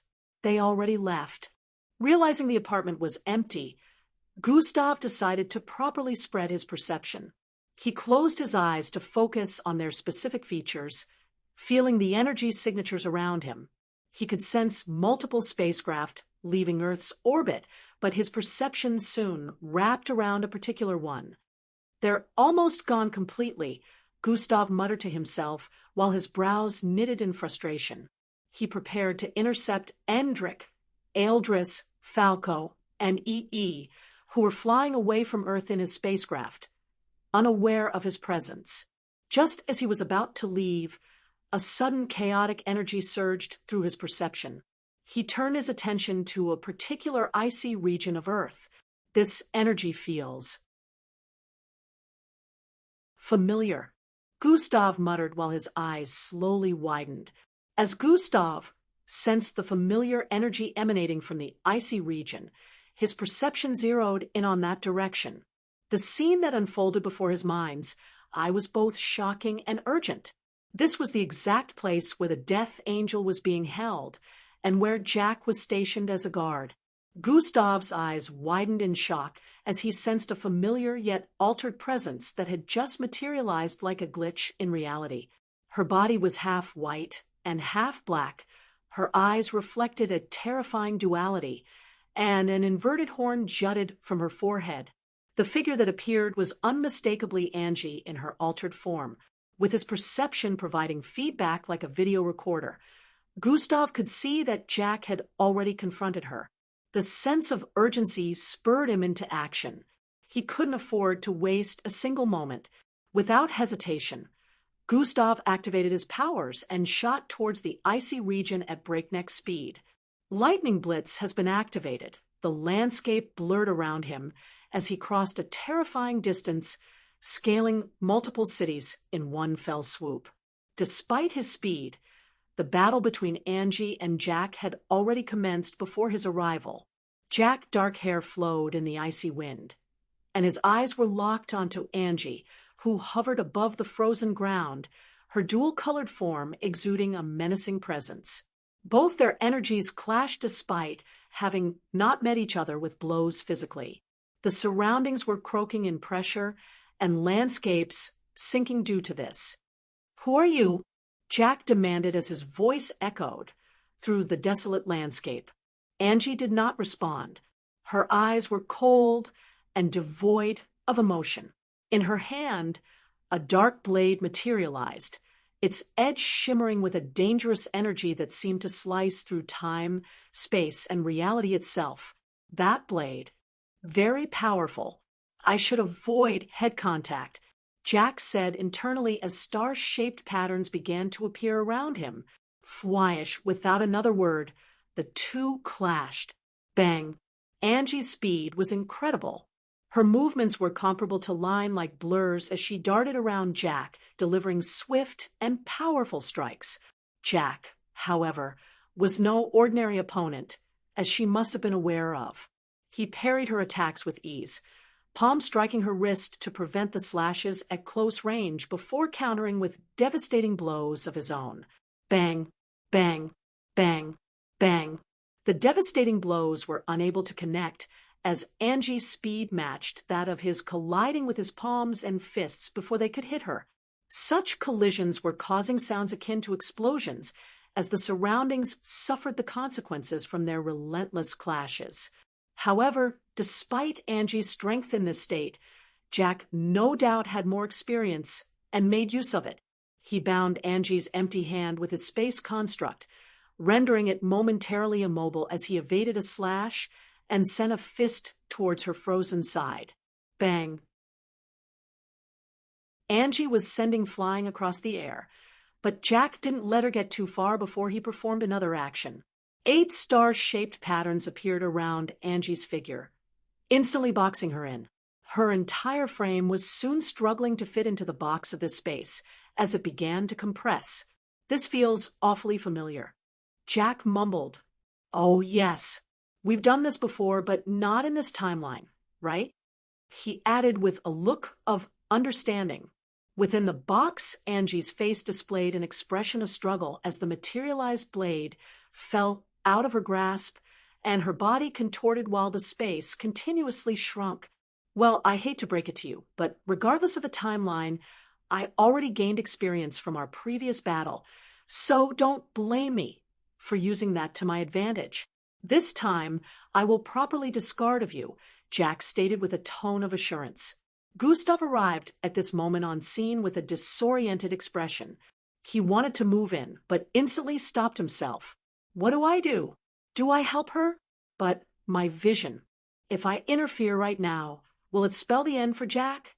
Gustav found himself lost on what action to take. "Don't interfere. Just look away if you can't handle it." The system's voice chipped in. The sight of Angie getting boxed in to the point where her bones began to creak and twist truly wasn't something Gustav could bear to see. "How can you ask me to look away? I can't let it end this way." Gustav wanted to interfere at this moment, but the system spoke again. "You are one that likes to use logic over emotions, right? Do you think Angie will be able to kill anyone, or you, for that matter, if Jack takes care of her now? So, you expect me to just sit back and do nothing? For the sake of everyone, Jack, and yourself?" "Yes." Gustav squeezed his fist so tight in frustration that blood began to drip from his hand. Kara YYCCHHH, Angie figure mangled even more as the box grew smaller, and at this point, there was not even a single bit of space within Jack's construct. Gustav turned to watch as his heart pounded in his chest. He recounted all the memories shared with Angie from the day they met to how she began to grow on him. He recalled their last encounter before she was taken while watching blood seep from his skin. His heart ached. He had never felt this way before. "I can't do it," Gustav voiced before vanishing. Fwishwish, he reappeared before Jack and held his outstretched hand. "You don't have to kill her," Gustav stated as his fist clumped tightly onto Jack's arm. "Huh? Who are you?" Jack questioned with a look of astonishment. "It doesn't matter. Why not just capture her instead of killing her? She doesn't necessarily need to die, right?" Gustav tried to reason with Jack, causing him to momentarily pause his actions. "What do you mean by she? That thing is an abomination that I will not allow exist on this earth for even a second longer if I could help it. I am not risking the safety of this planet on the hope that this thing will stay captured. It is even more powerful than I remember." Jack waved Gustav off with a gentle yet firm shove.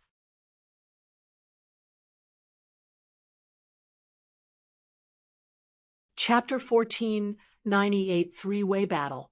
Chapter 1498 Three-Way Battle. Author's Note. Unedited chapter. I am not risking the safety of Earth on the hope that this thing will stay captured. It is even more powerful than I remember. Jack waved Gustav off with a gentle yet firm shove. "I can't let you kill her," Gustav stated with a strong tone. "Kid, if you know what is good for you, leave now." Jack already had enough of Gustav's interference. "I will consider you an enemy if you disrupt one more time," he added with a stern look. "I can't do that." Gustav's eyes twinkled with a crimson glow as he slowly began to unleash his energy. Jack was immediately taken aback as he felt the steaming presence ripple through the surroundings. "I see. You're no ordinary person, are you?" Jack felt it made sense since Gustav had appeared before him so suddenly and was even flying. "I don't want her dead." Flumsh! Heavy winds began spreading about the surroundings as both their energies clashed just like that of Jack and Angie's at the time. Jack discovered that this unknown person was a mixed blood, and they were not in any way weak. His eyes squinted as he twirls his fingers, prepared to use a very powerful ability, even though the space seal construct only lasts for 2 seconds. Not a single life form on Earth will be capable of movement. I will use that brief time to end both their lives, Jack decided internally. Careful. He is going for the kill. It will be fine. I am not so helpless that a single attack will be able to end my life, even though he is the strongest mixed blood. Gustav responded internally as he prepared to use a powerful ability as well. About that. The system seemed like it was going to inform him about something when an unexpected situation suddenly occurred. Angie, whose figure was a mangled mess within the space construct Jack created, suddenly glared at Gustav's direction and then back at Jack. Her eyes turned bloodshot as she exploded forth with a wave of dark energy. Boom! Both Jack and Gustav were shocked as the wave swept across hundreds of miles, causing great destruction. Jack had surrounded himself and a few other structures around in his constructs to avoid accidents, but while Gustav seemed to have been consumed by the destruction, Jack couldn't confirm, since he suddenly had his plate full again. He didn't even have the time to lament, as Angie came at him with unbridled ferocity. Boom, boom. Sounds akin to thunderclaps rang out as they clashed repeatedly. As the visibility of a particular area returned to normal, Gustav's figure could be spotted unscathed from the previous encounter. Gustav watched from a distance with a look of skepticism.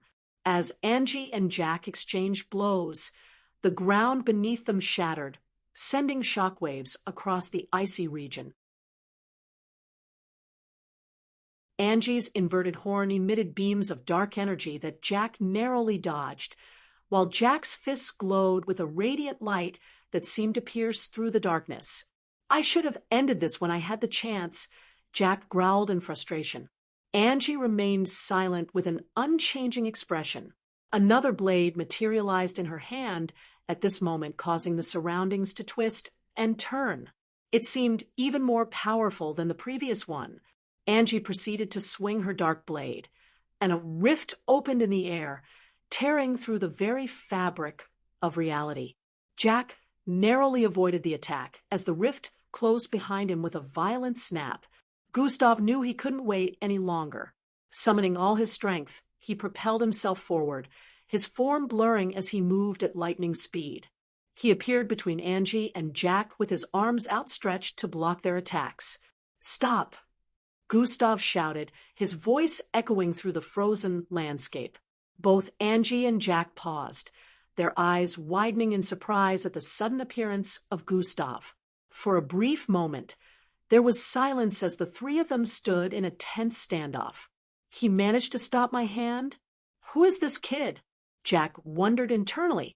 Angie, on the other hand, one couldn't tell what she was thinking or if she was even thinking at all. "Angie, it's me," Gustav said, his voice softening.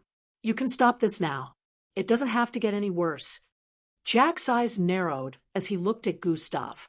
"How do you know her?" "You are clearly a mixed blood," he asked with a cautious tone. "She's my friend, but something has happened to her.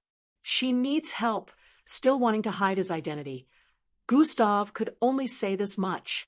Angie's expression hardened. She remained silent, but her grip on the dark blade tightened. "Angie, please, don't give him more reasons to end you. Whatever this is, we can fix it," Gustav pleaded, his voice filled with desperation. For a moment, it seemed like Angie hesitated as her eyes flickered with uncertainty, but then her expression hardened again, and she lashed out with a powerful strike aimed at Gustav. Gustav barely managed to dodge as his eyes widened in shock. "Angie, no." Jack took advantage of the momentary distraction and charged at Angie as his fists glowed with radiant energy. "She is a threat. I need to neutralize her," he said, his voice cold and determined. "No," Gustav shouted and moved to intercept Jack. The three of them clashed, their powers creating a blinding display of light and darkness. Gustav found himself torn between trying to protect Angie and stopping Jack from harming her, while also trying to stop her as well. While in their midst, both Angie and Jack lunged at him simultaneously. Their combined assault was overwhelming, and despite using multiple abilities to defend himself, Gustav found himself struggling to keep up. His eyes darted like an arrow, following but barely deflecting their attacks that were continuously being sent out at a speed that a beta-ranked mixed blood would be unable to handle. Gustav's perception followed, through as two powerful fists drove forward from both sides. He had no choice but to parry both attacks as his body got covered completely in iron silk upon collision. "Ugh," Gustav grunted as he was sent flying across the entire region, crashing through buildings and leaving a trail of destruction in his wake. The force of the impact rattled his bones as blood trailed from the side of his lips, but he quickly recovered. Meanwhile, Angie and Jack had focused on battling each other again, since Gustav was momentarily out of the picture. Jack used his construct abilities to teleport massive asteroids from space, hurling them at Angie with deadly precision. Angie, with her incredible speed and agility, effortlessly deflected the asteroids with her dark blade, slicing through them as if they were made of paper. The ground trembled with each collision, and the sky lit up with bursts of energy as their attacks clashed. Gustav watched from a distance, his mind racing. He knew he had to do something to stop this madness, but he was hesitant to use the one ability that could undoubtedly put a pause to the ongoing situation: cosmic superiority. Unfortunately, Gustav knew that using cosmic superiority would mean revealing his true identity. Jack and the rest of the world would no doubt identify him, since there was only a single Earthling who had achieved cosmic superiority. Gustav clenched his fists as his eyes narrowed with resolve. "I have no choice," he muttered to himself, connecting to the base of his core. Gustav activated his cosmic superiority. A glowing cross appeared in his pupils as red-pinkish energy spread from him, cascading across the world. The sheer force of his power caused all living things to pause their actions and drop to their knees in reverence. Jack felt the overwhelming pressure and tried to fight against it. "Oh, is this?" he gasped, struggling to stay in the air as his body trembled. His mind clicked as he recalled the only person on Earth capable of such power. Gustav, it has to be you, Jack realized, gritting his teeth. Gustav didn't say a word in response. Instead, he stared at Jack with an apologetic expression. Despite his best efforts, Jack eventually succumbed to the power and fell to his knees. The realization that Gustav was behind this filled him with an indescribable tension. However, Gustav's plan hit a major snag. Angie was completely unaffected by the power of cosmic superiority. She moved with an unchanging expression. "How are you able to move?" Gustav's eyes widened in disbelief. Although Gustav knew his cosmic superiority had been resisted by beings far above his level of strength, this was years back. He was way more stronger now, and even Jack was unable to withstand it. So how? How was Angie unaffected? Gustav couldn't wrap his head around this. Angie didn't respond. Instead, she raised her dark blade and lunged at Gustav with blinding speed. Gustav barely had time to react, his cosmic energy flaring as he deflected the attack with a powerful cross-shaped barrier. "Angie, stop!" Gustav shouted as his voice echoed through the chaos.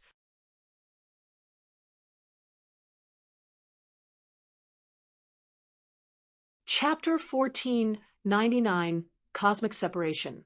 Chapter 1499, Cosmic Separation, author's note. Unedited chapter. The clash between Angie's blade and Gustav's barrier created a shockwave that rippled through the surrounding area, sending Jack flying since he was currently unable to defend himself. Gustav could feel the strain of maintaining the barrier against Angie's relentless power. Could it be? Gustav's mind raced with theories. Angie's existence has been altered, and Yarki is only effective against beings from this plane. Gustav felt a strong urge to completely incinerate Falco's father at this moment. His chest glowed up at this moment as a golden beam gathered and shot at Angie. Thum! It burst forth with unfathomable power, ramming straight into Angie and sending her hurling across the air. "If I have to beat sense into you to bring back Angie, I will," Gustav stated while springing forward with extreme speed. He caught Angie's horn in midair and spun her around before flinging her in a particular direction.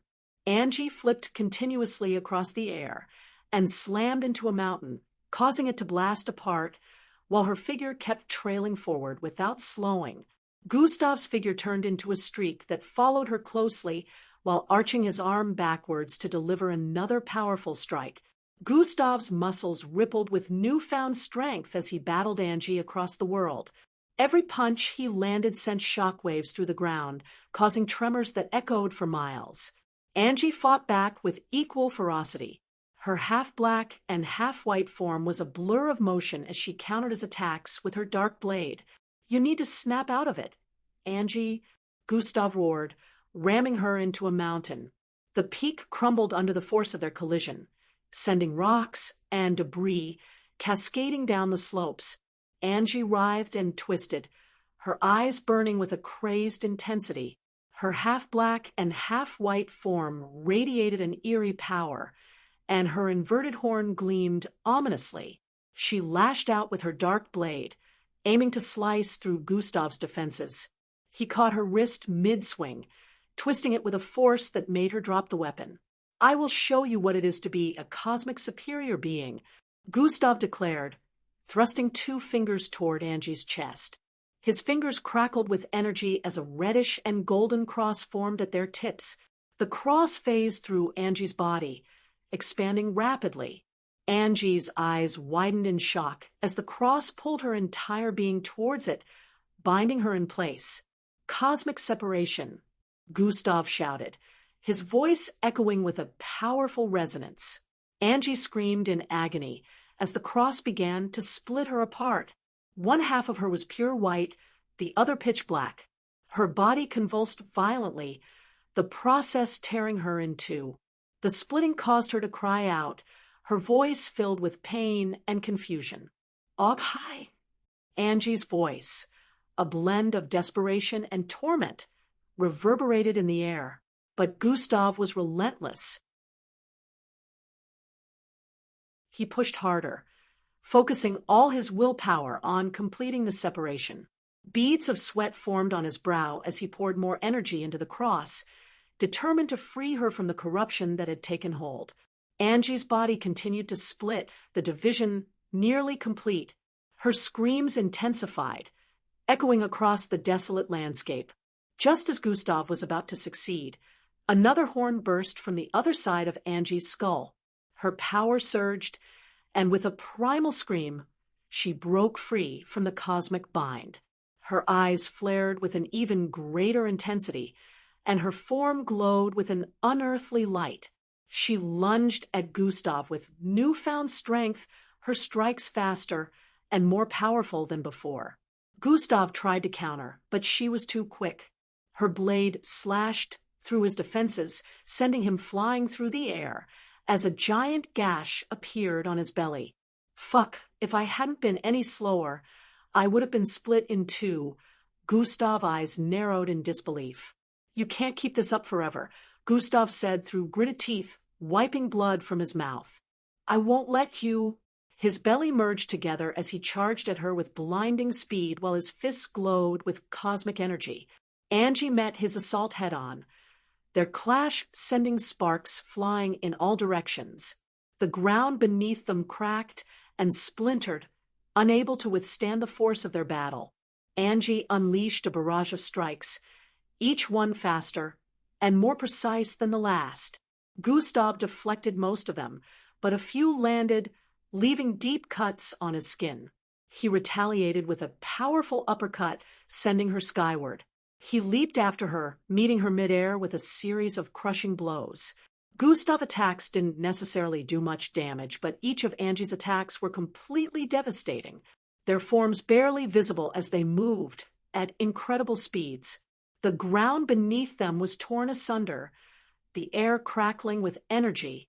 Remember who you are, Angie, Gustav voiced with a strong tone. Remember us. Remember everything we fought for. For a brief moment, Angie's eyes softened, the darkness within her receding, but then her resolve hardened, and she attacked with even more ferocity. She landed a powerful kick to Gustav's chest, sending him crashing through several buildings. He emerged from the rubble, bloodied but undeterred. He charged at her with renewed determination while Angie met his assault head-on. Angie, stop this madness, Gustav yelled, his voice echoing through the ruins. However, Angie didn't spare him in the slightest as they collided once more. Their clash shook the earth, their blows causing shockwaves that leveled structures and uprooted trees. Angie's blade met Gustav's fists in a flurry of sparks and energy. Despite the pain, Gustav's determination burned brighter than ever. You were stronger than this, he said, blocking a strike that would have cleaved him in two. I know you're still in there. With a burst of energy, Gustav activated his cosmic separation, hoping to subdue her. The glowing cross in his eyes intensified, casting a radiant light that bathed the battlefield. Angie faltered for a moment, but her new horn seemed to shield her from the full effect. Die, she growled as her blade cut through the air with deadly precision. Gustav managed to evade at the last second, but the dark residual energy sent him flying. Gustav gritted his teeth, trying to keep up with Angie's relentless assault. His muscles ached from the constant exertion, and every blow he landed felt like it took more out of him than it did her. She was a whirlwind of destruction, her inverted horn gleaming with malevolent energy as she attacked with relentless ferocity. Angie's expression remained blank, her eyes devoid of recognition as she pressed the attack. If it wasn't for regeneration, Gustav would have long been a goner. Meanwhile, Jack was struggling against the overwhelming power of Gustav's cosmic superiority. The oppressive energy had since brought him to his knees despite bearing the title of world's strongest, but he wasn't one to be defeated easily.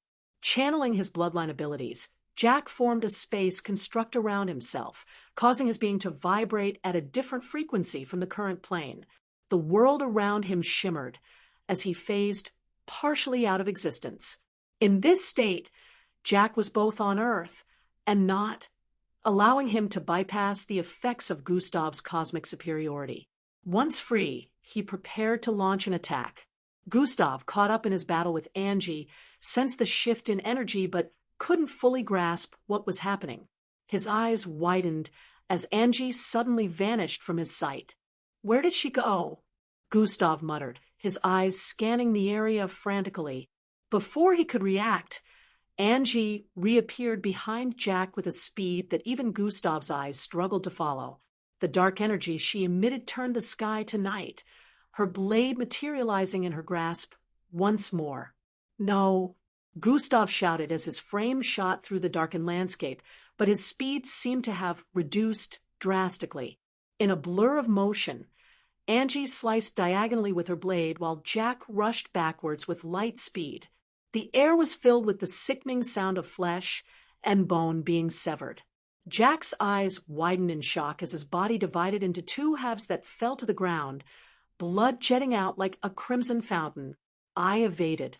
How did she? These were Jack's last words as he stared at the other half of himself getting swallowed up by darkness. "Angie, stop!" Gustav cried while rushing towards her. But he was too late. The deed was done.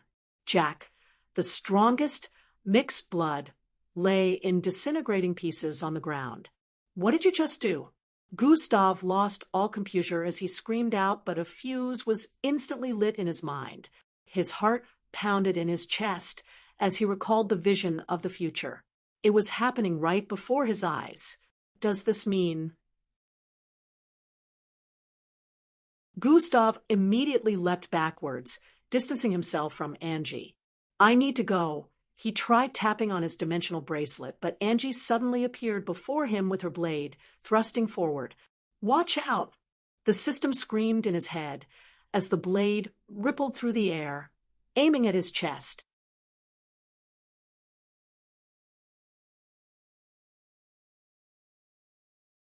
Chapter 1500 Second Death. Chapter 1500 Second Death, author's note. Unedited chapter. Gustav heart pounded with desperation as Angie blade approached at a speed quicker than he could activate his dimensional bracelet. Lightning Blitz has been activated. As he triggered the lightning blitz, his form dissolved into a streak of lightning racing away from her. He reappeared over 1,000 miles away in an instant, basking in the change of scenery. Before he could even process his next move, a sharp pain erupted in his chest. Angie's blade, dark and malevolent, had followed him through space and time, stabbing deep into his heart. His eyes widened in disbelief as he looked down at the blade protruding from his chest. Dark, corrosive energy spread rapidly from the point of infiltration, coursing through his veins and seeping into his very being. "No." "Angie," he whispered, feeling the life force draining from him. He dropped to the ground with his body convulsing as the dark energy continued to spread, snuffing out the light within him. Angie stood a short distance away, her blade still connected to him through a thin, almost imperceptible thread of darkness. Her eyes were blank, devoid of the warmth and life that had once defined her. In the depths of her mind, a voice whispered, "Good human, you have destroyed the outworldly." Suddenly, Angie's eyes flickered with recognition. The haze clouding her mind began to lift, and she stared in horror at Gustav's lifeless form. Tears welled up in her eyes, streaming down her cheeks as she fell to her knees beside him. "Gustav?" Her voice broke with emotion. The voice in her head persisted, cold and unyielding. "Now, kill yourself as well." Angie clutched her head. "What have I done?" "Kill yourself." She raised the blade towards her neck in the next instant. Meanwhile, in the void of darkness that was now Gustav's consciousness, he floated aimlessly. The system's voice echoed around him. "You have died, Gustav." The The darkness from the blade is interfering with your regeneration and reincarnation abilities. Does that mean I can't come back to life? Gustav questioned. If your reincarnation bloodline doesn't kick in, you won't. No, this can't be the end. There must be something that can be done. The system responded, its tone almost apologetic. I do not know of any solution. The dark energy is too powerful. Images from the system's feedback flashed before Gustav, showing Angie kneeling by his corpse, her form racked with sobs. She held the blade to her neck, her resolve faltering as the voice urged her to end her life. No, Angie, don't. Gustav shouted into the void, but his voice reached no ears. He thought of E.E., Falco, Endrick, and Eldris, who were on their way to the Alliance. He thought of all the battles they had fought together, the sacrifices they had made. This couldn't be the end. It couldn't. Angie's tearful eyes met the blade as she prepared to decapitate herself. I'm sorry, Gustav. I'm so sorry. Desperation clawed at Gustav's soul. There has to be a way, he thought, his mind frantically searching for any glimmer of hope. In the midst of his despair, a golden light began to glow in the void. It started as a faint flicker but grew brighter with each passing moment. Gustav reached out, his fingers brushing against the light. To his surprise, it felt warm and familiar. The ancient hourglass, the system's voice noted with a hint of surprise. The hourglass appeared above Gustav's corpse, its sands shimmering with an ethereal glow. As it turned upside down, the golden sand within began to flow in reverse. Time itself started to rewind. Gustav felt a pull as his consciousness was drawn back to the light. The dark energy receded, and the wound in his chest closing as if it had never been there. The blade poised at Angie's neck suddenly froze. Her eyes widened as she watched the events around her unfold in reverse. The golden light enveloped both Gustav and Angie, reversing the damage done by their brutal fight. The buildings they had destroyed reformed, the earth healed, and the very fabric of reality stitched itself back together. The pain and agony that had consumed them both dissipated. Gustav found himself suspended in the vast, timeless void as the universe rewound. Watching events unfold in reverse, he saw Jack's body reassemble, Angie's deadly blade retreat from his heart, and everything gradually resetting. His consciousness floated above it all, detached from the temporal currents. He devised a plan to trap and isolate Angie, ensuring her dark influence would no longer pose a threat. When the universe's timeline reached the point of Angie's initial appearance, Gustav seized the ancient hourglass, stopping the reversal. Time halted, and he re-entered his body. Gustav bolted toward the icy region where Jack and Angie were about to clash. Arriving just in time, he stood between them. Jack, sensing the shift in time and retaining his memories from the other timeline, immediately lunged to strike Angie down. Gustav intercepted him, shouting, "Stop, Jack. There's another way." Jack's expression twisted in confusion and anger. "Gustav, you can't protect her. She's too dangerous." Ignoring Jack's protests, Gustav turned to Angie and embraced her tightly. "I will end your torment," he whispered. Activating assimilation, he began to absorb her body into his own. Angie struggled as the process began. Her black and white form twisted and writhed, trying to escape the pull. "Krua!" she screamed in a tone filled with both rage and agony. The assimilation was excruciating, each second stretching into an eternity. Gustav felt every ounce of her pain, the darkness within her fighting against him. The air around them shimmered with energy, the ground beneath them cracking and heaving under the immense pressure. Jack watched while clenching his fists in frustration. He wanted to intervene, but something in Gustav's resolve held him back. "Gustav, If this goes wrong, I will have no other choice but to end you alongside with her. Gustav gritted his teeth, his voice strained. You won't have to.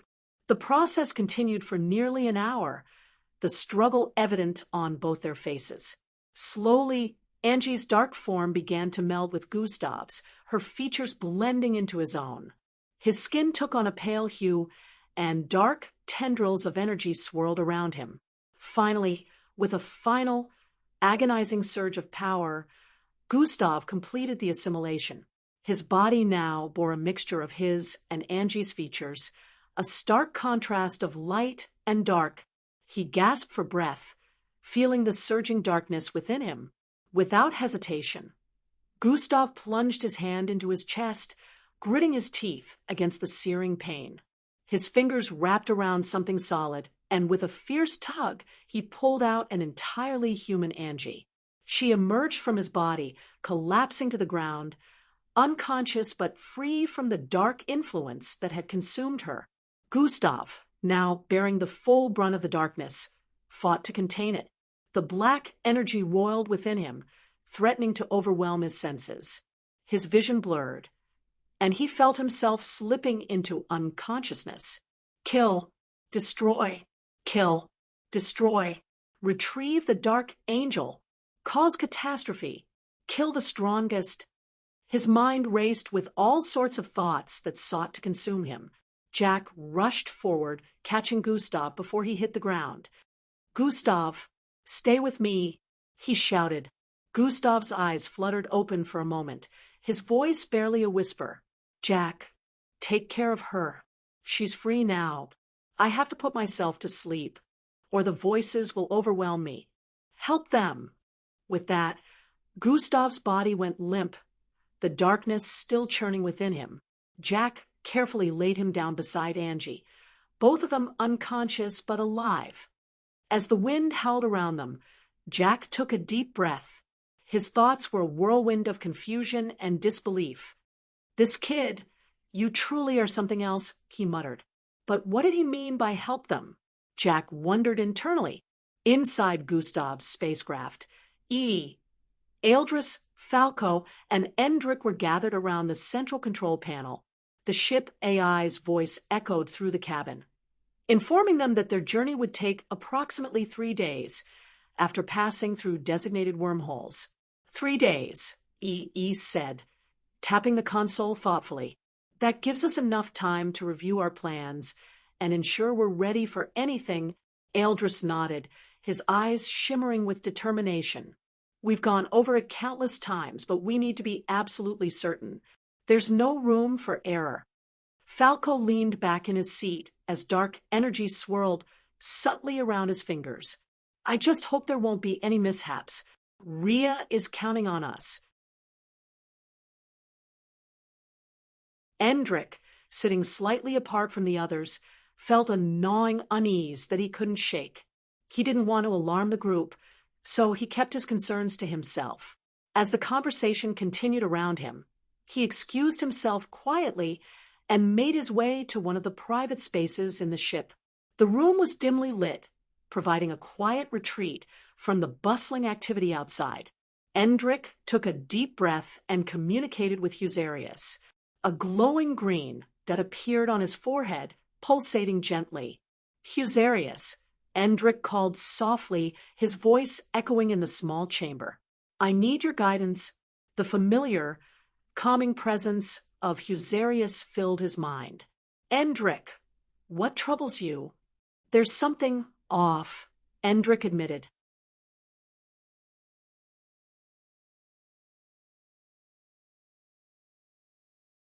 Chapter 15:01 Substation Intermission. Chapter 15:01 Substation Intermission Author's Note. Unedited chapter, I can't put my finger on it, but I have this overwhelming sense that something is going wrong. I was hoping you could help me see into the fates. Husarius responded with a tone that was both kind and stern. Endrick, you know that seeing into the fates continuously is a misuse of your time candidate abilities. Also, have you forgotten that the fabric of time is delicate and should not be manipulated lightly? We have seen the consequences of doing so in the past. You exist for the purpose of balance. I understand that, Endrick said, frustration creeping into his voice. But we're walking into the heart of the Alliance. If something goes wrong, it could mean the end for us. And for Rhea. Husarius was silent for a moment, weighing the situation. Despite the situation, there could be diverse consequences if we alter the fates once more. It should only be glimpsed upon in relation to situations with the outworldly. Unless you wish to put your brother in danger again, I don't advise it. Endrick had a thoughtful look upon hearing that. Gustav's safety was extremely important to him, but he also couldn't imagine how Gustav would react if they all wind up getting into big trouble here. Okay, but can you tell me one thing? Endrick voiced with a low tone. What is it? Husarius inquired. Can you at least tell me that we are not currently on a turbulent path? Endrick asked. Every path through time is a turbulent part. There is no smooth sailing at any junction, especially when we are getting closer to it every day, Husarius responded cryptically. That isn't what I mean. How does our current path end in correlation with the goal of retrieving our friend? Good or bad? Endrick decided to be a bit more specific this time. That is. The green dot on Endrick's forehead glowed brighter, and Endrick felt his consciousness expand. A single image of Rhea embracing all four of them appeared in his mind briefly. Husarius didn't say a single word, and only showed that.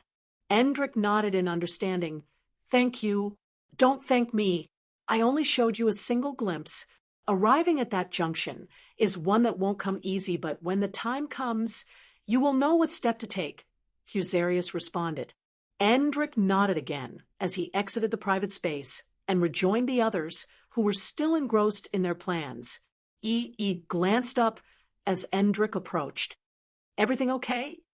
Yeah, Endrick replied, forcing a smile. Just needed a moment to clear my head.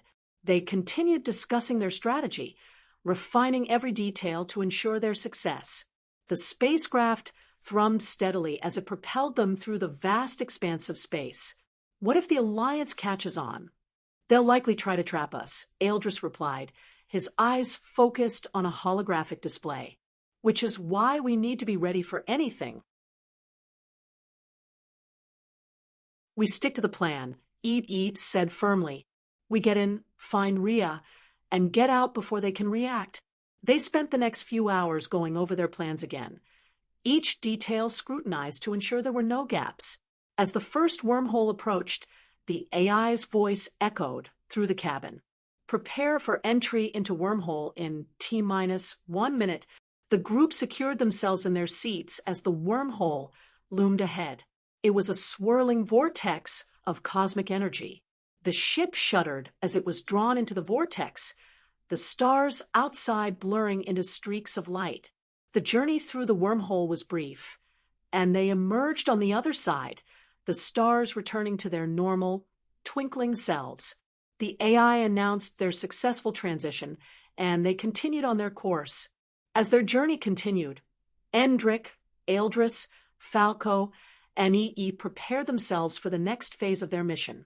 They were about to arrive at an Alliance substation, a critical stopover on their way to the main Alliance base. This substation was essential for restocking resources and acquiring disguises for their infiltration. The substation was a large, imposing structure that floated in the depths of space. It was surrounded by smaller defense satellites and patrol ships, all part of the Alliance's formidable security network. The substation itself was a behemoth, with docking bays for numerous spacecraft and a vast array of support facilities. Usually, any planetary species underneath the umbrella of the Alliance were allowed access.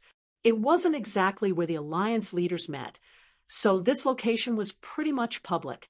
As they approached, the ship's AI announced, entering Docking Bay 3. Please prepare for disembarkation. Endrick, Eldris, Falco, and EE donned their MBO officer disguises, making sure everything was in place. They were all originally MBO officers, so it wasn't difficult to adopt the mannerisms to avoid suspicion. The docking bay was a bustling hub of activity. Alliance Corps members in their blue uniforms, each adorned with the emblem of a hand holding the universe, moved about, tending to various tasks. The emblem gleamed under the bright lights. Eldris and Falco took the lead, walking confidently toward a group of Alliance officers. One of them, a tall, muscular alien with greenish skin and multiple limbs, noticed them approaching. "Greetings," Eldris said, flashing a friendly smile. "We're MBO officers on a mission and need to restock some resources. Mind pointing us in the right direction?" The green-skinned officer, whose star-shaped patterns across his body shimmered faintly, looked them over. "Sure thing. You can head to Storage Bay 5. We have everything you might need." "Much appreciated," Falco added, engaging the officer in a casual conversation. "Been a busy day here." "Huh?" The officer chuckled, his multiple limbs gesturing animatedly. "You bet. Always something going on. By the way, Imquorn, you folks from Earth?" "Yep, that's right," Eldris responded, maintaining a friendly demeanor. "Imcaldris, and this is Balco. Busy times back home, too." As they chatted, EE discreetly slipped away, using his vortex to get into one of the private storage points. The room was dimly lit and filled with various supplies. He quickly located a rack of Alliance Corps uniforms and a small transmission tool. Exactly what they needed for the next part of their mission. Back in the docking bay, Eldris and Falco continued their conversation with Quorn and another officer, a slender figure with silvery skin and luminous blue eyes named Vyra. "So, what's it like working at a substation?" Falco asked, genuinely curious. Vyra smiled. "It's a mix of routine and surprises. You get to meet interesting folks like yourselves, but we also deal with the occasional skirmish or emergency. Keeps things lively." "Sounds like a good balance," Eldris said, nodding. "Well, we should get our supplies and be on our way." "Thanks for the help, Quorn, Vyra." "Anytime," Quorn replied, waving a limb in farewell. "Safe travels." EE reappeared near the entrance, giving a subtle nod to indicate he had what they needed. They made their way to Storage Bay 5, collected the necessary resources, and headed back to their ship without arousing any suspicion. Once they were back on board and safely away from the substation, they breathed a collective sigh of relief. "That went smoothly," EE said, holding up the uniforms and the transmission tool. "We should be able to blend in better now." "Good job." "Everyone," Endrick said, steering the ship back on course. "We have what we need to proceed. Let's keep going." As they continued their journey, the ship vibrated steadily, a comforting sound in the otherwise silent expanse of space. The stolen uniforms and transmission tool were securely stored, ready for the next phase of their plan. Falco leaned back in his seat, looking thoughtful. That Quorn guy seemed pretty decent. Makes you wonder how many of them are just following orders." "Probably most of them," EE agreed. "It's easy to forget that there's a lot of regular folks caught up in all this." Eldris nodded. "That's true, but we have a mission, and we can't lose sight of that." Endrick, who had been silent for a while, finally spoke up. "I have a feeling things are going to get more intense from here on out. Let's stay focused and be ready for anything." The group fell into a contemplative silence, each lost in their own thoughts. The Alliance was a formidable adversary, but they were determined to rescue Rhea. As they approached the next wormhole, the AI's voice echoed through the cabin. "Prepare for entry into wormhole in T-1 minute." The ship shuddered slightly as it was drawn into the vortex, the stars outside blurring into streaks of light once more. The journey was far from over, but they were one step closer to their goal. During the transition through the wormhole, Endrick took a moment to reflect on his earlier conversation with Husarius. Gotta keep an eye out. He resolved to remain vigilant and protect Gustav's friends at all costs.